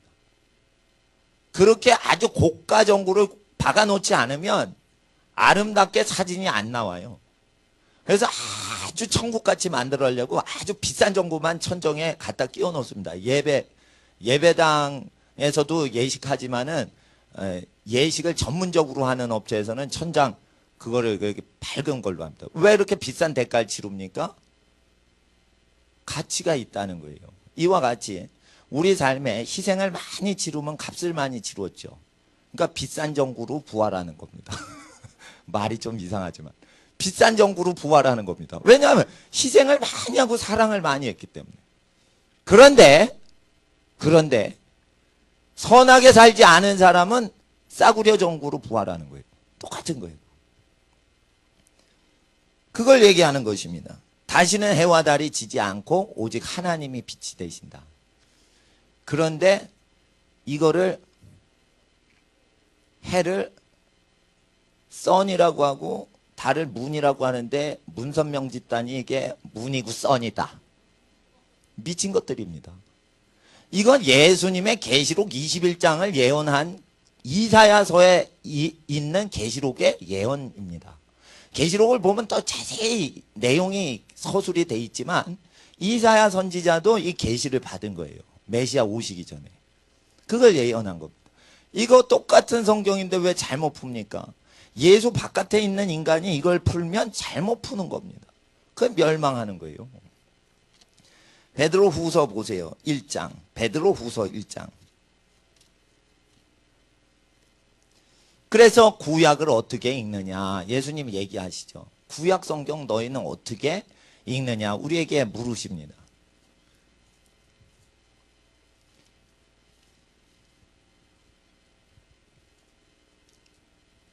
(20절) 1장 20절. 먼저 알 것은 경의 모든 예언은 사사로이 풀 것이 아니니. 베드로 후서가 기록될 때 성경은 구약밖에 없습니다. 구약 성경 사사로이 풀면 어떻게 돼요? 멸망한다. 이렇게 된 겁니다. 구약 성경 사사로이 풀면 멸망한다.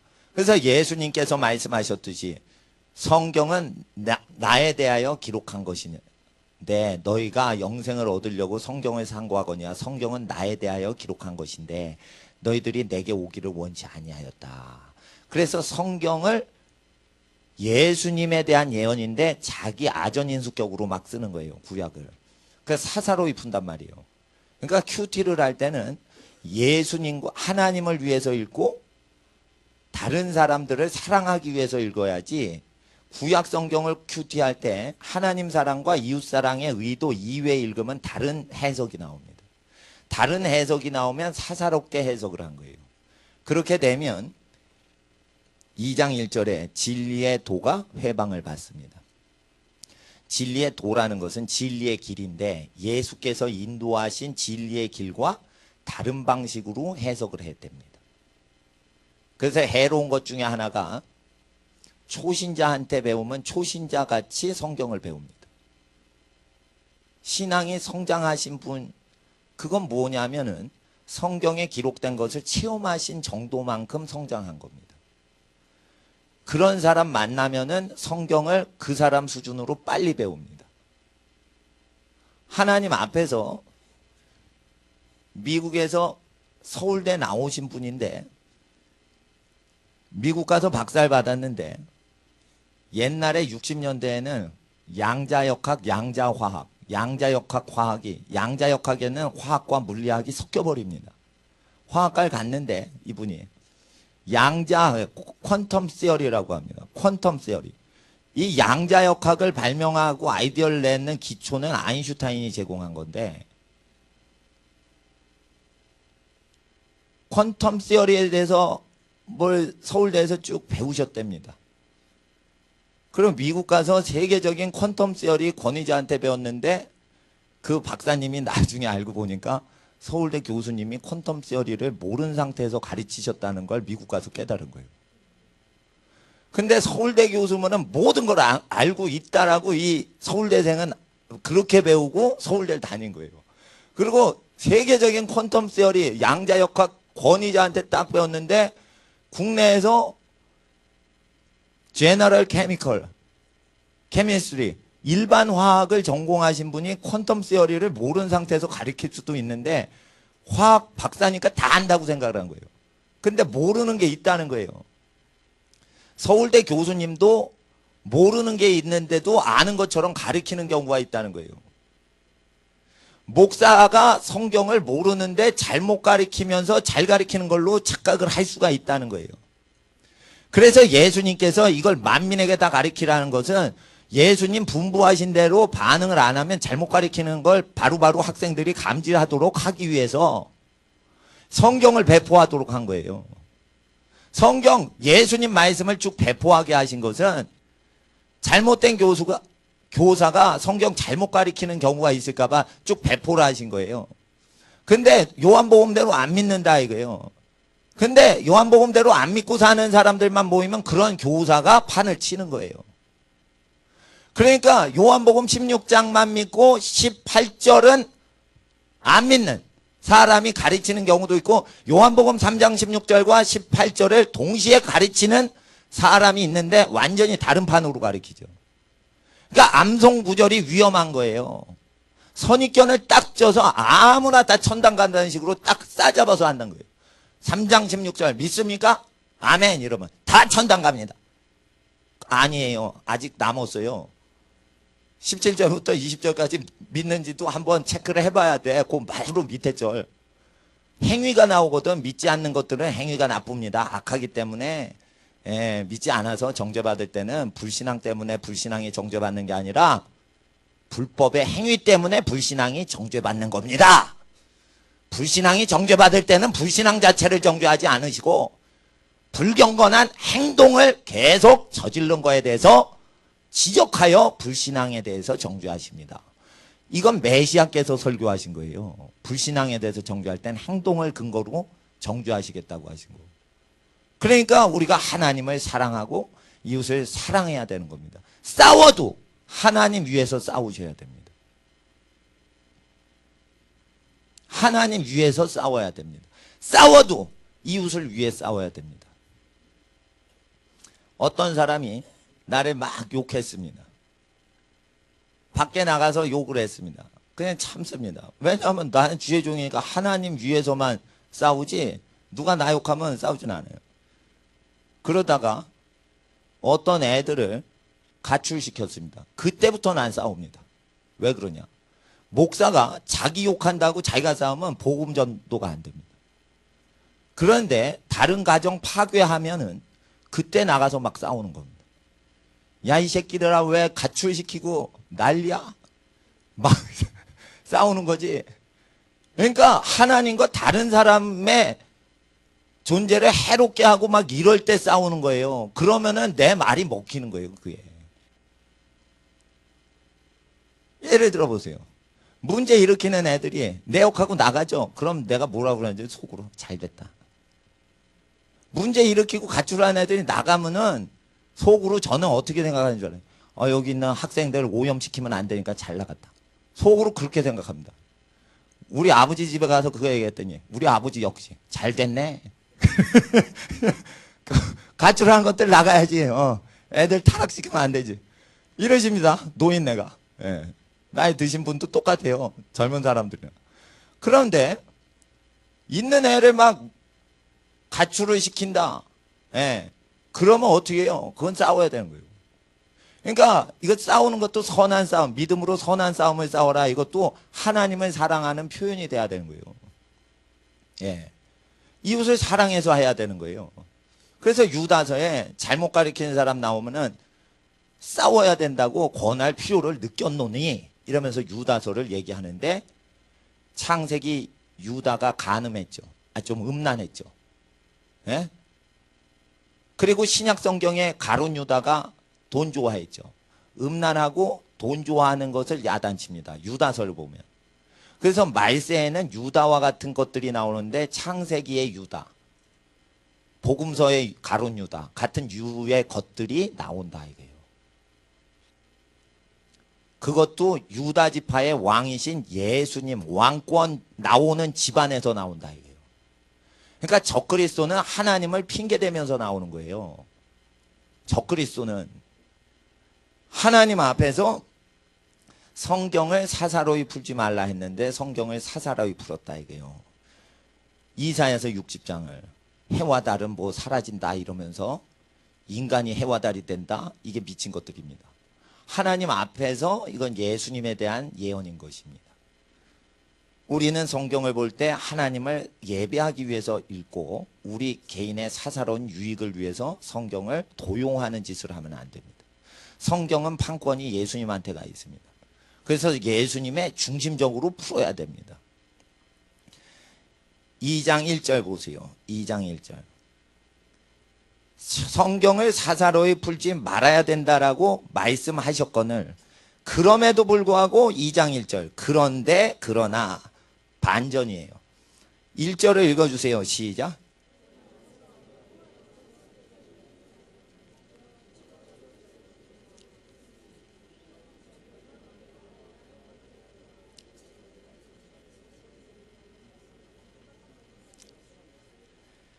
구약 성경 함부로 풀어서 거짓 선지자 나오는 것처럼 거짓 교사도 구약 성경 함부로 풀어서 나오는 거예요.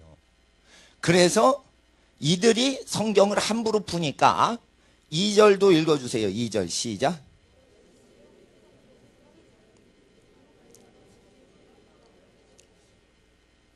그래서 정욕을 못 이기는 거예요. 진리의 말씀은요, 딱 우리에게 오죠. 그럼 정욕을 통제를 하는 역사가 있어요. 육체의 식욕과 성욕을 통제하는 현상이 있어요. 그래서 육체의 소욕과 성령의 소욕이 충돌해서 한쪽이 이기든지 말든지 하는 식으로 되지 둘이 공존을 못하게 돼 있어요. 근데 호색을 쫓는다는 거 뭐예요? 가짜 말씀을 먹은 거예요. 가짜 말씀 먹은 거예요. 그래서 보세요. 예수의 가르침을 그대로 믿는 교회 성도들은 집안이 죄를 이기는 능력이요 30배 세지고 60배 세지고 100배가 세집니다. 시간이 지나면 보세요. 근데 산상수는 우리가 못 지킵니다. 그냥 우리는 죄를 지을 수밖에 없습니다 라고 가르치는 교회는 죄를 이기는 능력이 시간이 지날수록 30분의 1, 60분의 1, 100분의 1이 돼버려요. 천지가 돼버립니다. 이게 차이가 천지가 나버려요. 알갱이 하나 썩지 않고 그대로 있는 거랑 알갱이가 썩어져가지고 확 30배, 60배, 100배로 열매 맺는 거랑 이게 다른 거예요. 복음서를 인정하는 신앙과 복음서를 감히 넘보지도 못하겠다 하는 신앙하고는 이건 극과 극으로 차이 나는 거예요.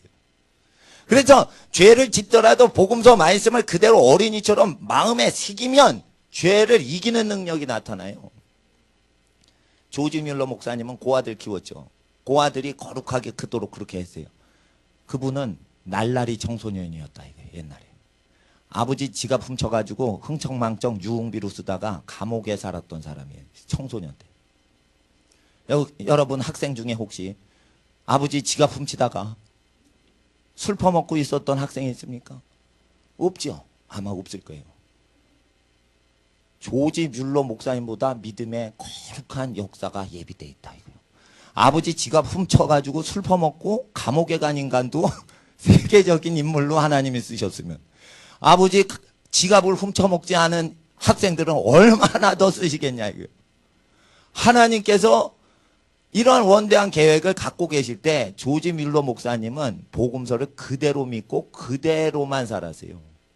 그러니까 아버지 지갑 훔치고 당을 지어가지고 놀러 다니던 애가 세계적인 거룩한 믿음의 사람이 된 겁니다. 아버지 지갑 훔쳐서 유흥비로 썼던 애가 나중에 노인이 돼서 영국의 항구에서 안개는 사라져라 이러니까 안개가 확 사라지는 거예요. 기도가 다 응답되는 거예요. 어떻게 아버지 지갑을 훔쳐먹었는데 안개가 말을 듣냐 이거.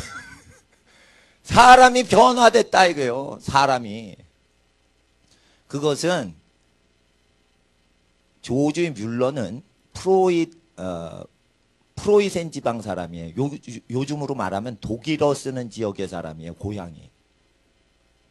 독일 지역은 당시에 마틴 루터의 믿기만 하면 천국 간다라는 믿음을 하다가 독일 사회가 다 망가진 시대였어요.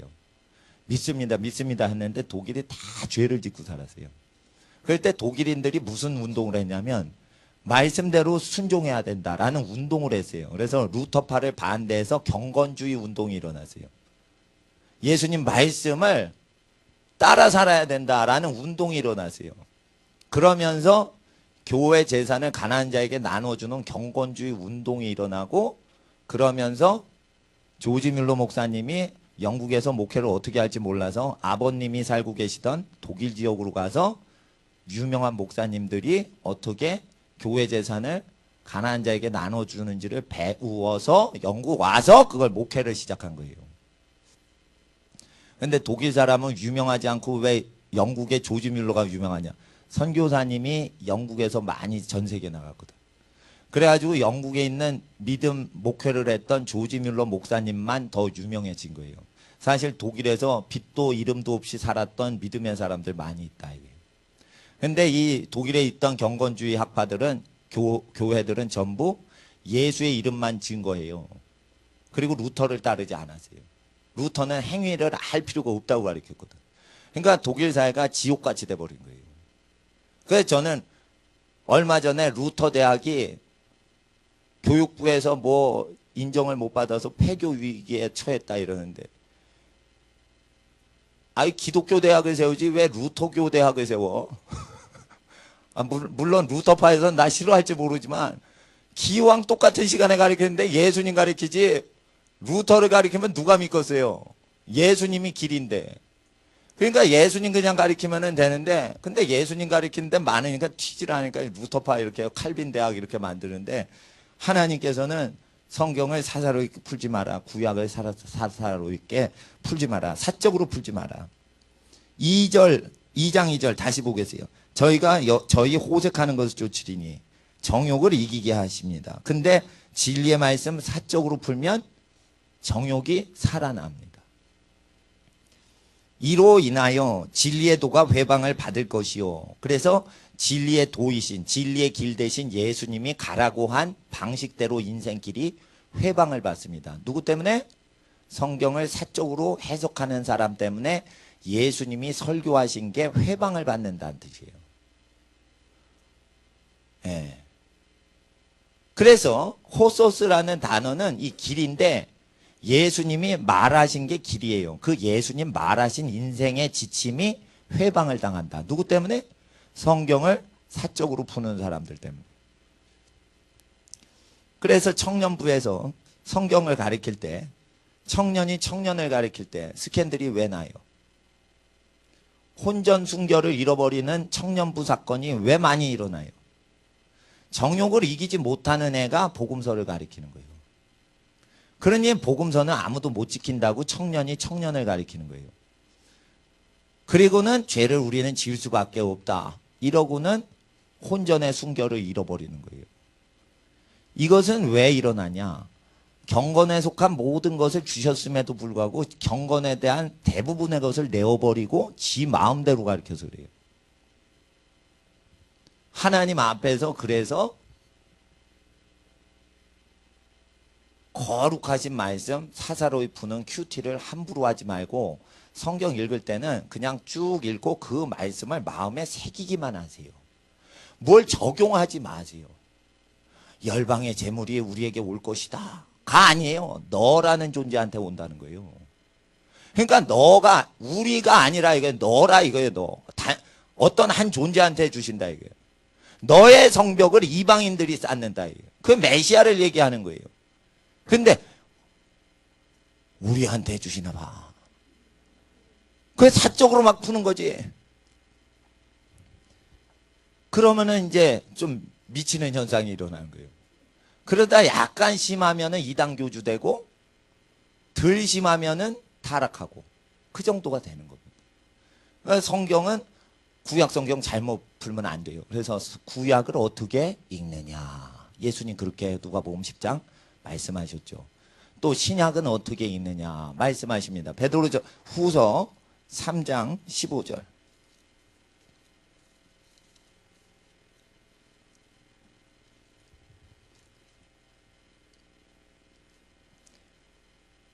(14절에) 그러므로 사랑하는 자들아 우리가 이것을 바라보나니 뭘 바라봐요?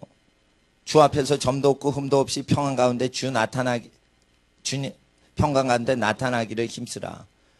앞에는 1절부터 13절까지 앞에 부분은 경건치 않은 사람을 다 죽이려고 불태우신다. 하늘과 땅이 불에 녹아지리라. 풀어지리라.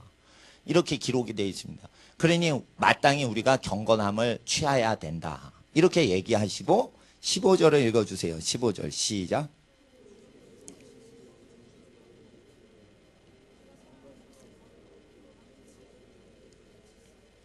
바울도 이와 같이 베드로 후서처럼 썼다 이거예요. 16절에 읽어주세요. 시작.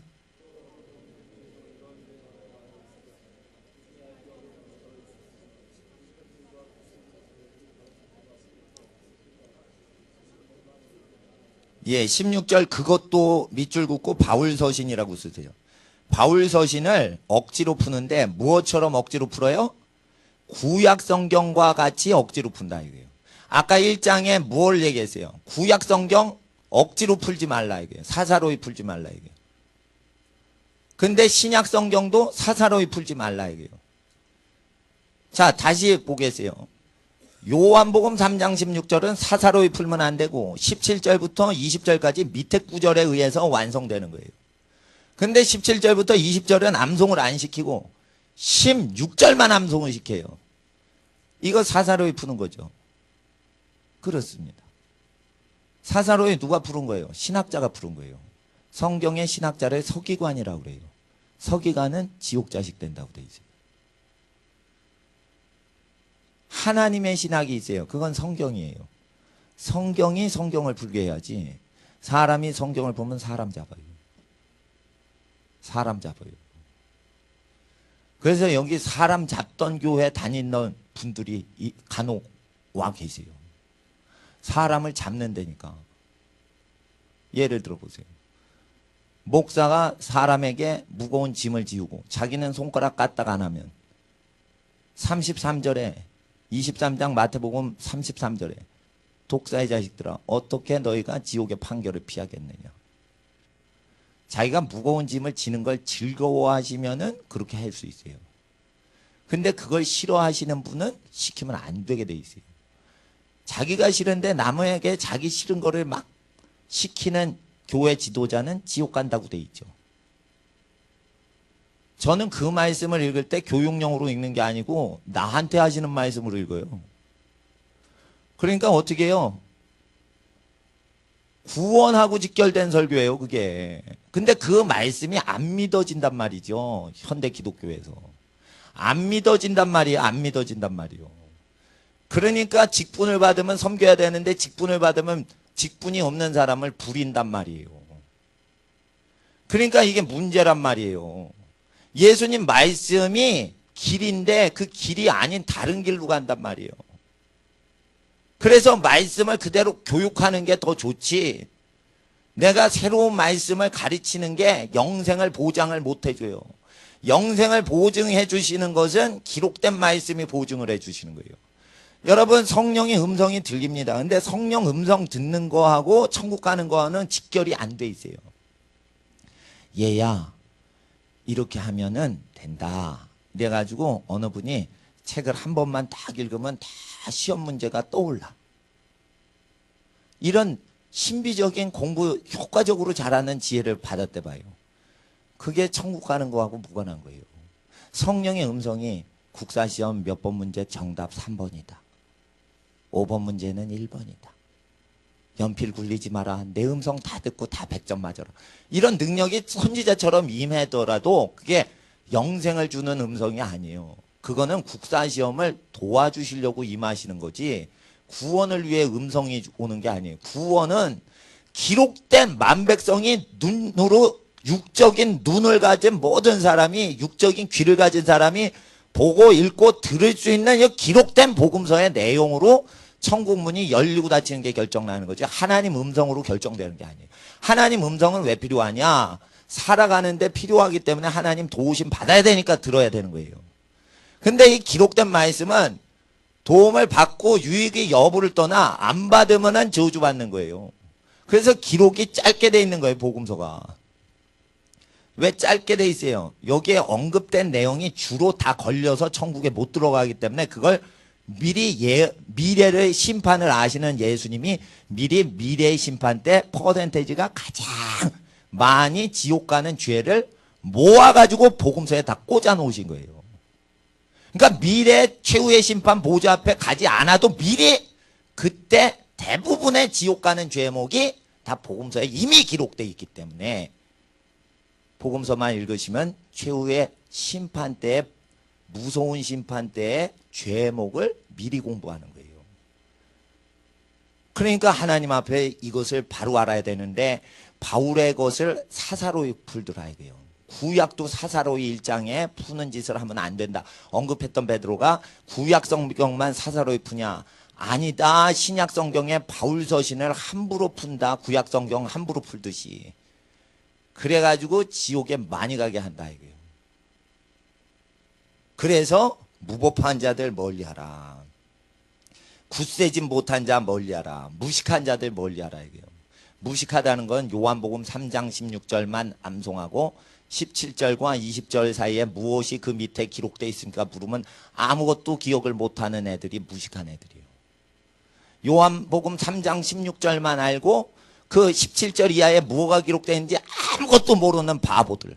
이게 무식한 것들이 바울 서신을 함부로 푼다. 요한복음 3장 16절 밑에 구절을 모르는 애들이 바울 서신 함부로 푸는 거예요. 그리고 바울 서신 보세요. 바울 서신 에베소서 2장 보세요. 8절 너희가 그 은혜를 인하여 믿음으로 말미암아 구원을 얻었나니 이것이 너희에게서 난 것이 아니요 하나님의 선물이라. 예수 피 흘리사 하나님의 독생자의 희생으로 은혜로 구원 얻었지. 우리가 언제 죄의 값인 피값을 치렀어요? 치룬 적 없다. 예수님이 대신 피 흘리셨다. 전적으로 은혜다 이거예요. 구원은. 9절 구원은 행위에서 난 것이 아니에요. 이는 누구든지 자랑치 못하게 함이니라. 요까지만 암송을 해요. 10절까지 암송을 해야 되는데 10절을 암송 안 시켜요. 10절에 우리는 그의 만드신 바라 그리스도 예수 안에서 선한 일을 위하여 지으심을 받은 자니 이 일은 선행은 하나님이 전에 예비하사 우리로 그 가운데 선한 일 가운데 행하게 하려 하심이니라. 하나님은 선행을 미리 예정하셨고 그 선행 가운데 행동하도록 하셨다 이거예요. 그러니까 선행은 하나님이 영광을 받으시는 건데 11절에 할례당들이 할례를 자랑해요. 손으로 한 할례를. 그래서 여기는 9절과 8절에 행위를 자랑치 못하게 한 것은 손으로 행한 할례를 자랑치 못하게 하셨고 선행은 자랑하시려고 예비 중에 있다. 이렇게 돼 있어요. 근데 2장 8, 9절만 암송을 해요. 그리고 10절과 11절 뭐라고 기록돼 있어 물으면 아무것도 몰라요. 이런 사람을 무식쟁이라고 하는 거예요. 이런 무식한 사람들이 바울의 서신을 함부로 푸는 거예요. 바울이 안디옥에 있을 때 예루살렘에서 내려온 자들이 할례를 받아야 기독교인은 구원받는다. 사도행전 15장에 설교를 할 때 바울이랑 막 싸웠어요. 바울이랑 막 싸웠어요. 회개하면 되지 할례를 받을 필요가 없다. 근데 할례를 자랑했어요. 그래서 예루살렘 공의회가 소집됐어요. 과연 기독교인은 할례를 받아야만 구원을 받는가? 결론이 할례 필요 없다고 결론이 났어요. 그래서 그걸 가리키는 구절이에요. 2장 8, 9절. 그런데 어떻게 선행을 자랑하시는 하나님이 어떻게 선행을 자랑치 못하게 한다고 해석하냐 이거. 바보들 아니요.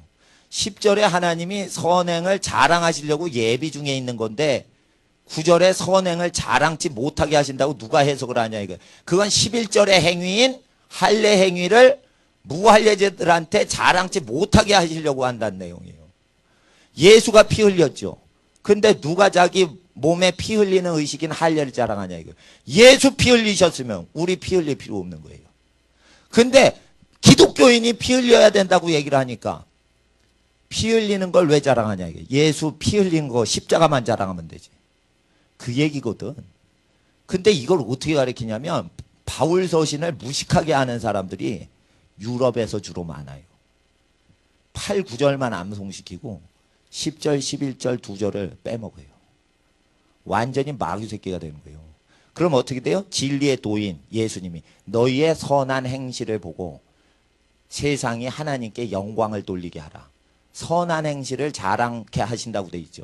선한 행위를 자랑하는 것을 막을 수 없다. 언덕 위에 있는 마을을 숨길 수가 없다. 선한 사람은 숨길 수가 없고 그것이 하나님의 자랑이 된다.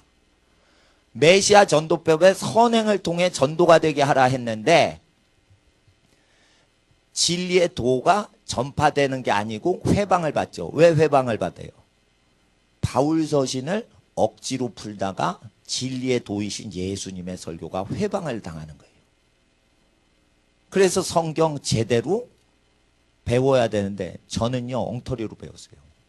엉터리로 배우다가 이게 언제 열렸냐면 바울 서신 그거는 옛날에 배운 거 아니야. 그래서 저는 표적과 기사에 관심이 있었어요. 그땐 제가 병 고치는 사역이나 귀신 쫓는 사역을 주로 많이 했어요. 그러다가 교회 재산 다 나눠주고 나서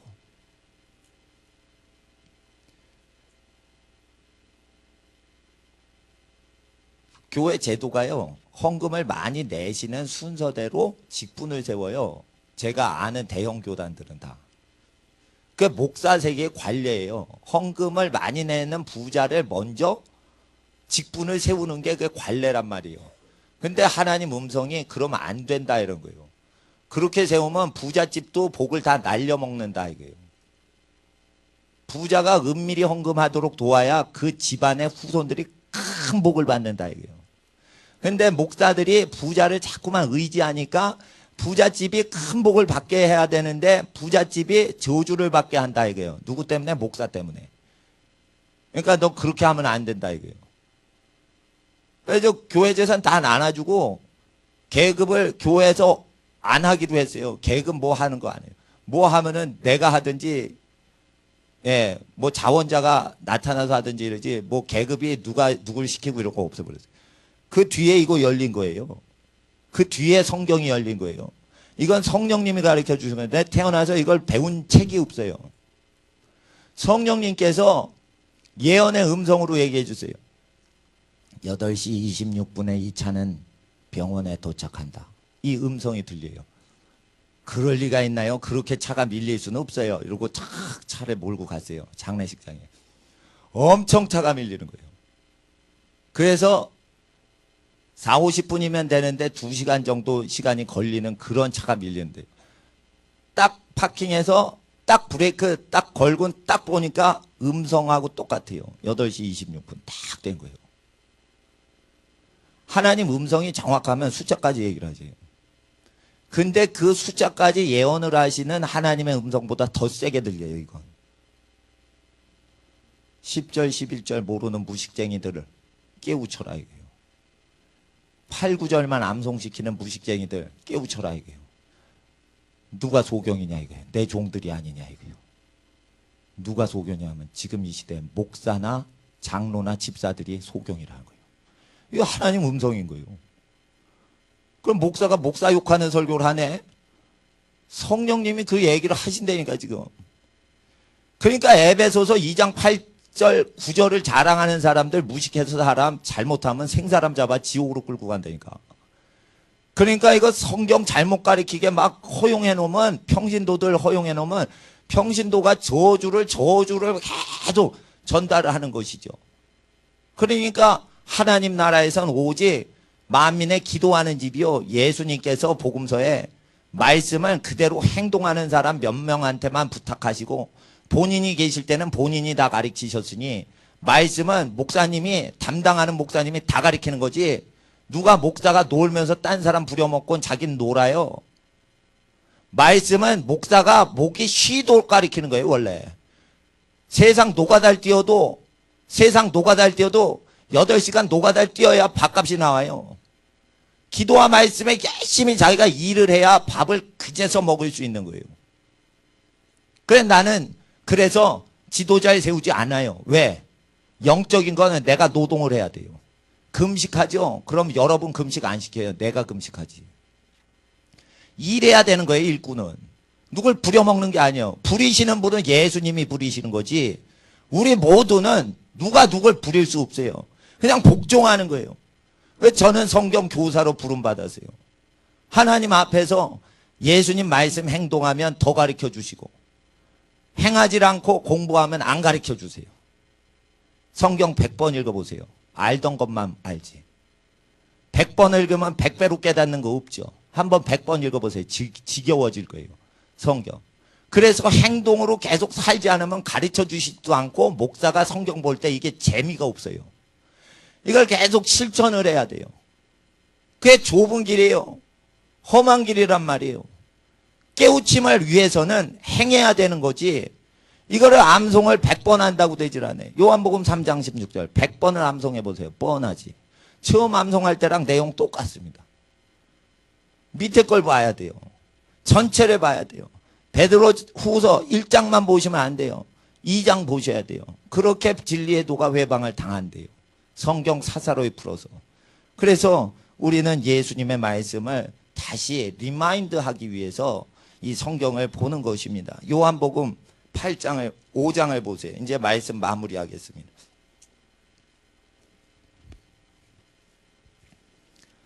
(5장) 38절 39절.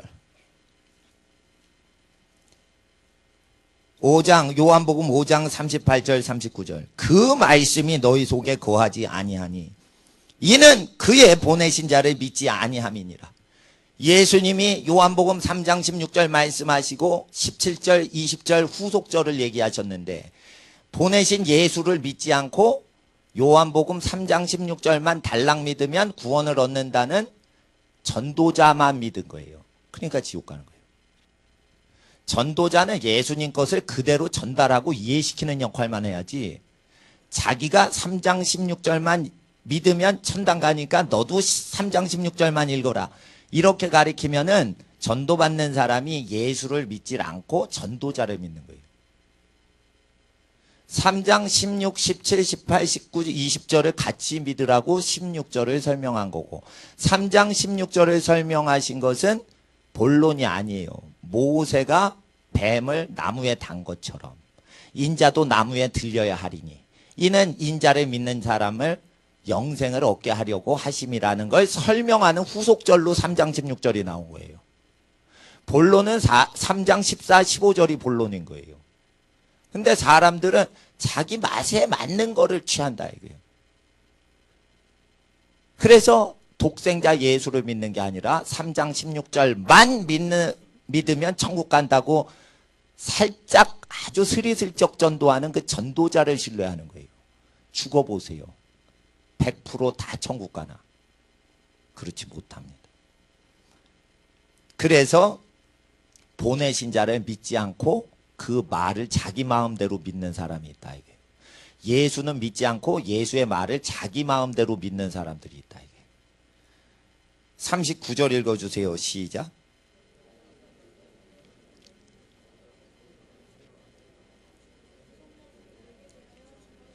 여기는 구약 성경을 얘기합니다. 요한복음을 얘기하실 때 이때 신약이 없었습니다. 그럼 구약 성경은 누구를 얘기하시는 거예요? 예수님에 대한 거예요. 그러니까 이사야 60장 잘못 읽으면 이단 집단이 되는 거예요. 요즘 큐티하죠. 청년들이 다 이단 집단 같이 해서 그래요. 시편 2편 땅끝까지 너의 소유가 되게 하리라. 이야, 다국적 기업 회장이 되나 보다. 이렇게 해서 그래요. 그게 아니에요. 땅끝까지 복음이 증거돼서 메시아 기름 부음 받은 자의 소유가 된다는 예언이에요.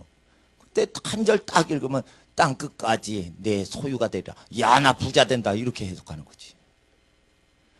이런 식으로 예언을 많이 해서 많이 망하게 돼요. 그 예언 사역자 쭉 따라갔다가 망하는 사람들 많이 있어요. 이 시대는 엘리야 때 같아서 가난한 사람을 부하게 해야지. 엘리야가 어제 부잣집에 들어가? 과부집에 들어가지. 극빈자 집에 들어가죠. 그러니까 말세는 선지자가 가난한 사람에게 힘이 되는 선지자들이 나오고, 말세에는 거짓 선지자들이 부자를 의지해서 헌금을 많이 받으려고 부자 중심으로 예언을 해요. 그리고 부자를 저주받게 해요. 하나님 앞에서 이 말세는 엘리야를 보내시는 거예요. 예수님 재림 전에도, 초림 전에도 세례 요한이 와서 엘리야 역할을 했어요. 회개시켰어요.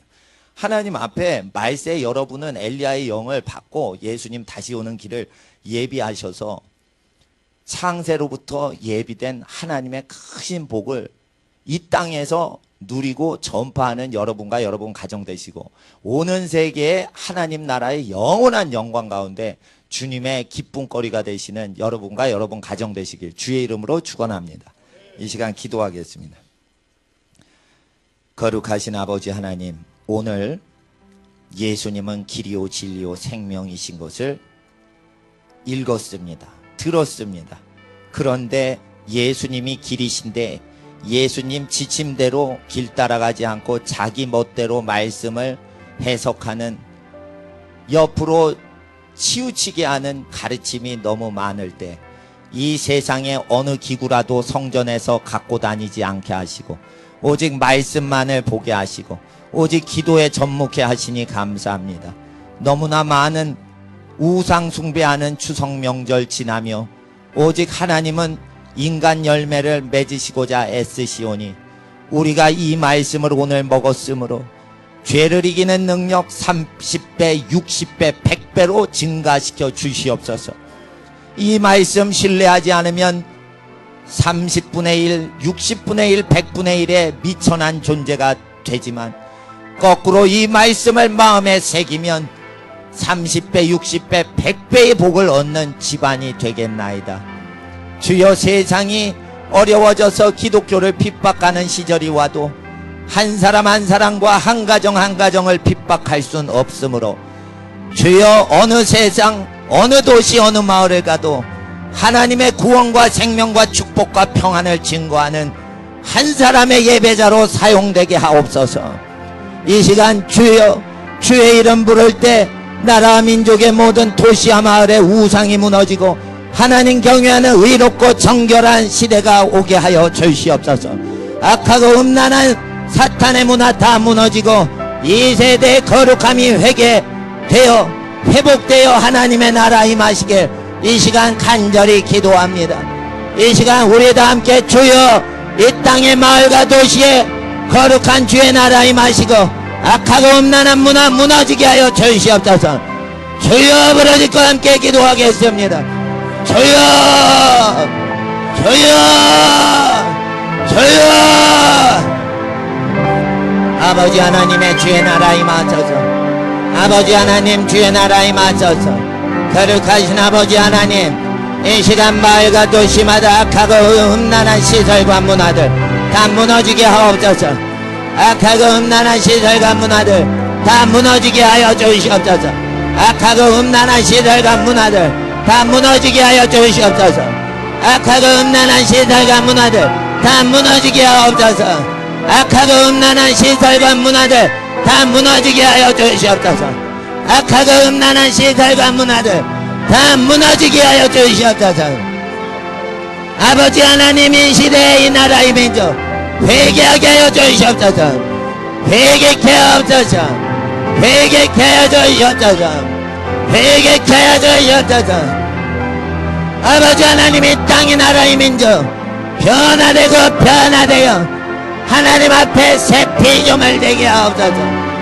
이 땅에 하나님의 영광이 땅에 임하게 하옵소서. 땅에 임하게 하옵소서. 땅에 임하게 하옵소서. 땅에 임하게 하옵소서. 하나님의 나라 이 땅, 하나님의 나라가 임하게 하옵소서. 이 나라 이 땅, 하나님의 나라 임하게 하옵소서. 아벨라비아라비아라바이할라비아라비아라바이아라 아벨라비아라비아라보이할라비아라바 자벨라비아라비아라바이할라비아라바 자벨라비아라바이할라비아라비아라바 자벨라비아라비아라바이할라비아라바. 아버지 하나님, 이 땅에 어둠이 파해지고 예수님의 빛이 빛이요 우리로 일어나 예수님의 빛을 비치게 하시고 우리로 일어나 선한 행실, 착한 행실로 사람들이 하나님께 영광 돌리게 하옵소서. 아버지 하나님의 영광이 땅에 임하게 하옵소서. 예수의 말씀 그대로 전파하게 하옵소서. 하나님의 나라 임하옵소서. 아버지 하나님의 뜻이 땅에 온전히 이루어지게 하옵소서. 아버지 하나님의 나라가 땅에 온전히 임하게 하옵소서. 아버지 하나님, 거룩하신 하나님 나라 온 땅 가운데 임하게 하시고 우리 하나님 자랑하는 인생 되게 하옵소서. 우리의 삶을 통해 하나님이 영광 받으시길 원하며 우리의 삶의 아름다운 열매를 통하여 가정이 하나님 안에 평안하고 기쁘고 축복이 회복되므로 하나님이 전파되게 하옵소서. 고난을 당하는 가정이 있습니까? 고난을 당해도 아름답게 사는 가정의 모습을 통해 하나님이 전파되게 하옵소서. 부하건 가난하건 하나님이 전파되면 우리가 만족하겠나이다. 마침내 우리 주 예수님의 나라 임하실 때 썩지 아니할 면류관 얻기까지 세상의 영광 구하지 않고 하나님이 기뻐하시는 영광 얻게 하여 주시옵소서. 아버지 하나님, 이 시간 하루 종일 거룩히 지내고 그리하여 세상의 영향력이 다 때가 빨아지고 제거되는 우리의 영혼이 되게 하시고 가정의 모든 마귀가 속였던 모든 저주의 거리들이 다 뿌리째 뽑혀지고 마귀의 모든 괴계가 다 무참히 무너지는 하나님 나라의 승리의 역사 오늘 하루 기도하고 집으로 돌아가는 모든 자녀 가운데 이 시간 예배드리는 모든 가정 가운데 함께하여 주시옵소서. 이 시간 주님 앞에 거룩히 기도드리며 또한 시간 더불어 하나님 앞에 예물을 드립니다. 이 예물을 바친다고 세상 사람 알아주지 않으나 오직 하나님께서 자녀의 모든 사랑과 정성을 받으시는 것을 아심으로 하나님께 바칩니다. 교회에 바치지 않고 이 시간 하나님께 바칩니다. 주님 드리고 바친 모든 자녀들 아버지 하나님 손으로 하는 모든 일에 복을 더하시고 아버지 하나님께서 행하시고자 하는 모든 일 합력하여 완전한 축복의 선하심이 땅에 이루어지게 하옵소서. 아버지 하나님의 영원한 뜻이 땅에 이루어질 때까지 쉬지 않고 기도하는 하나님의 놀라운 은혜와 축복 또한 모든 하나님의 가정들에게 더하여 주시고 위에만 있고 아래 있지 않고 구워줄지라도 구임받지 않는 모든 하나님 나라의 회복이 모든 여기 있는 모든 가정에게 임하게 하옵소서. 아버지 하나님의 영원하신 영광을 찬양하며 이 시간 간절히 기도드릴 때 지금은 우리 주 예수 그리스도의 은혜와 아버지 하나님의 예수 안에서의 사랑하심과 예수 안에서 성령께서 운행하시고 교통하시는 모든 역사하심이 하나님을 우러러 경배하고 세상에 나아가 예수의 말씀을 자랑스럽게 부끄럽지 않고 그대로 증거하려고 하는 예수의 증인들 머리머리 위에 귀하신 온 가정 그 속속된 모든 가정과 자녀들과 자손들 위에 이제로부터 영원토록 함께 하시길 간절히 축원하옵나이다.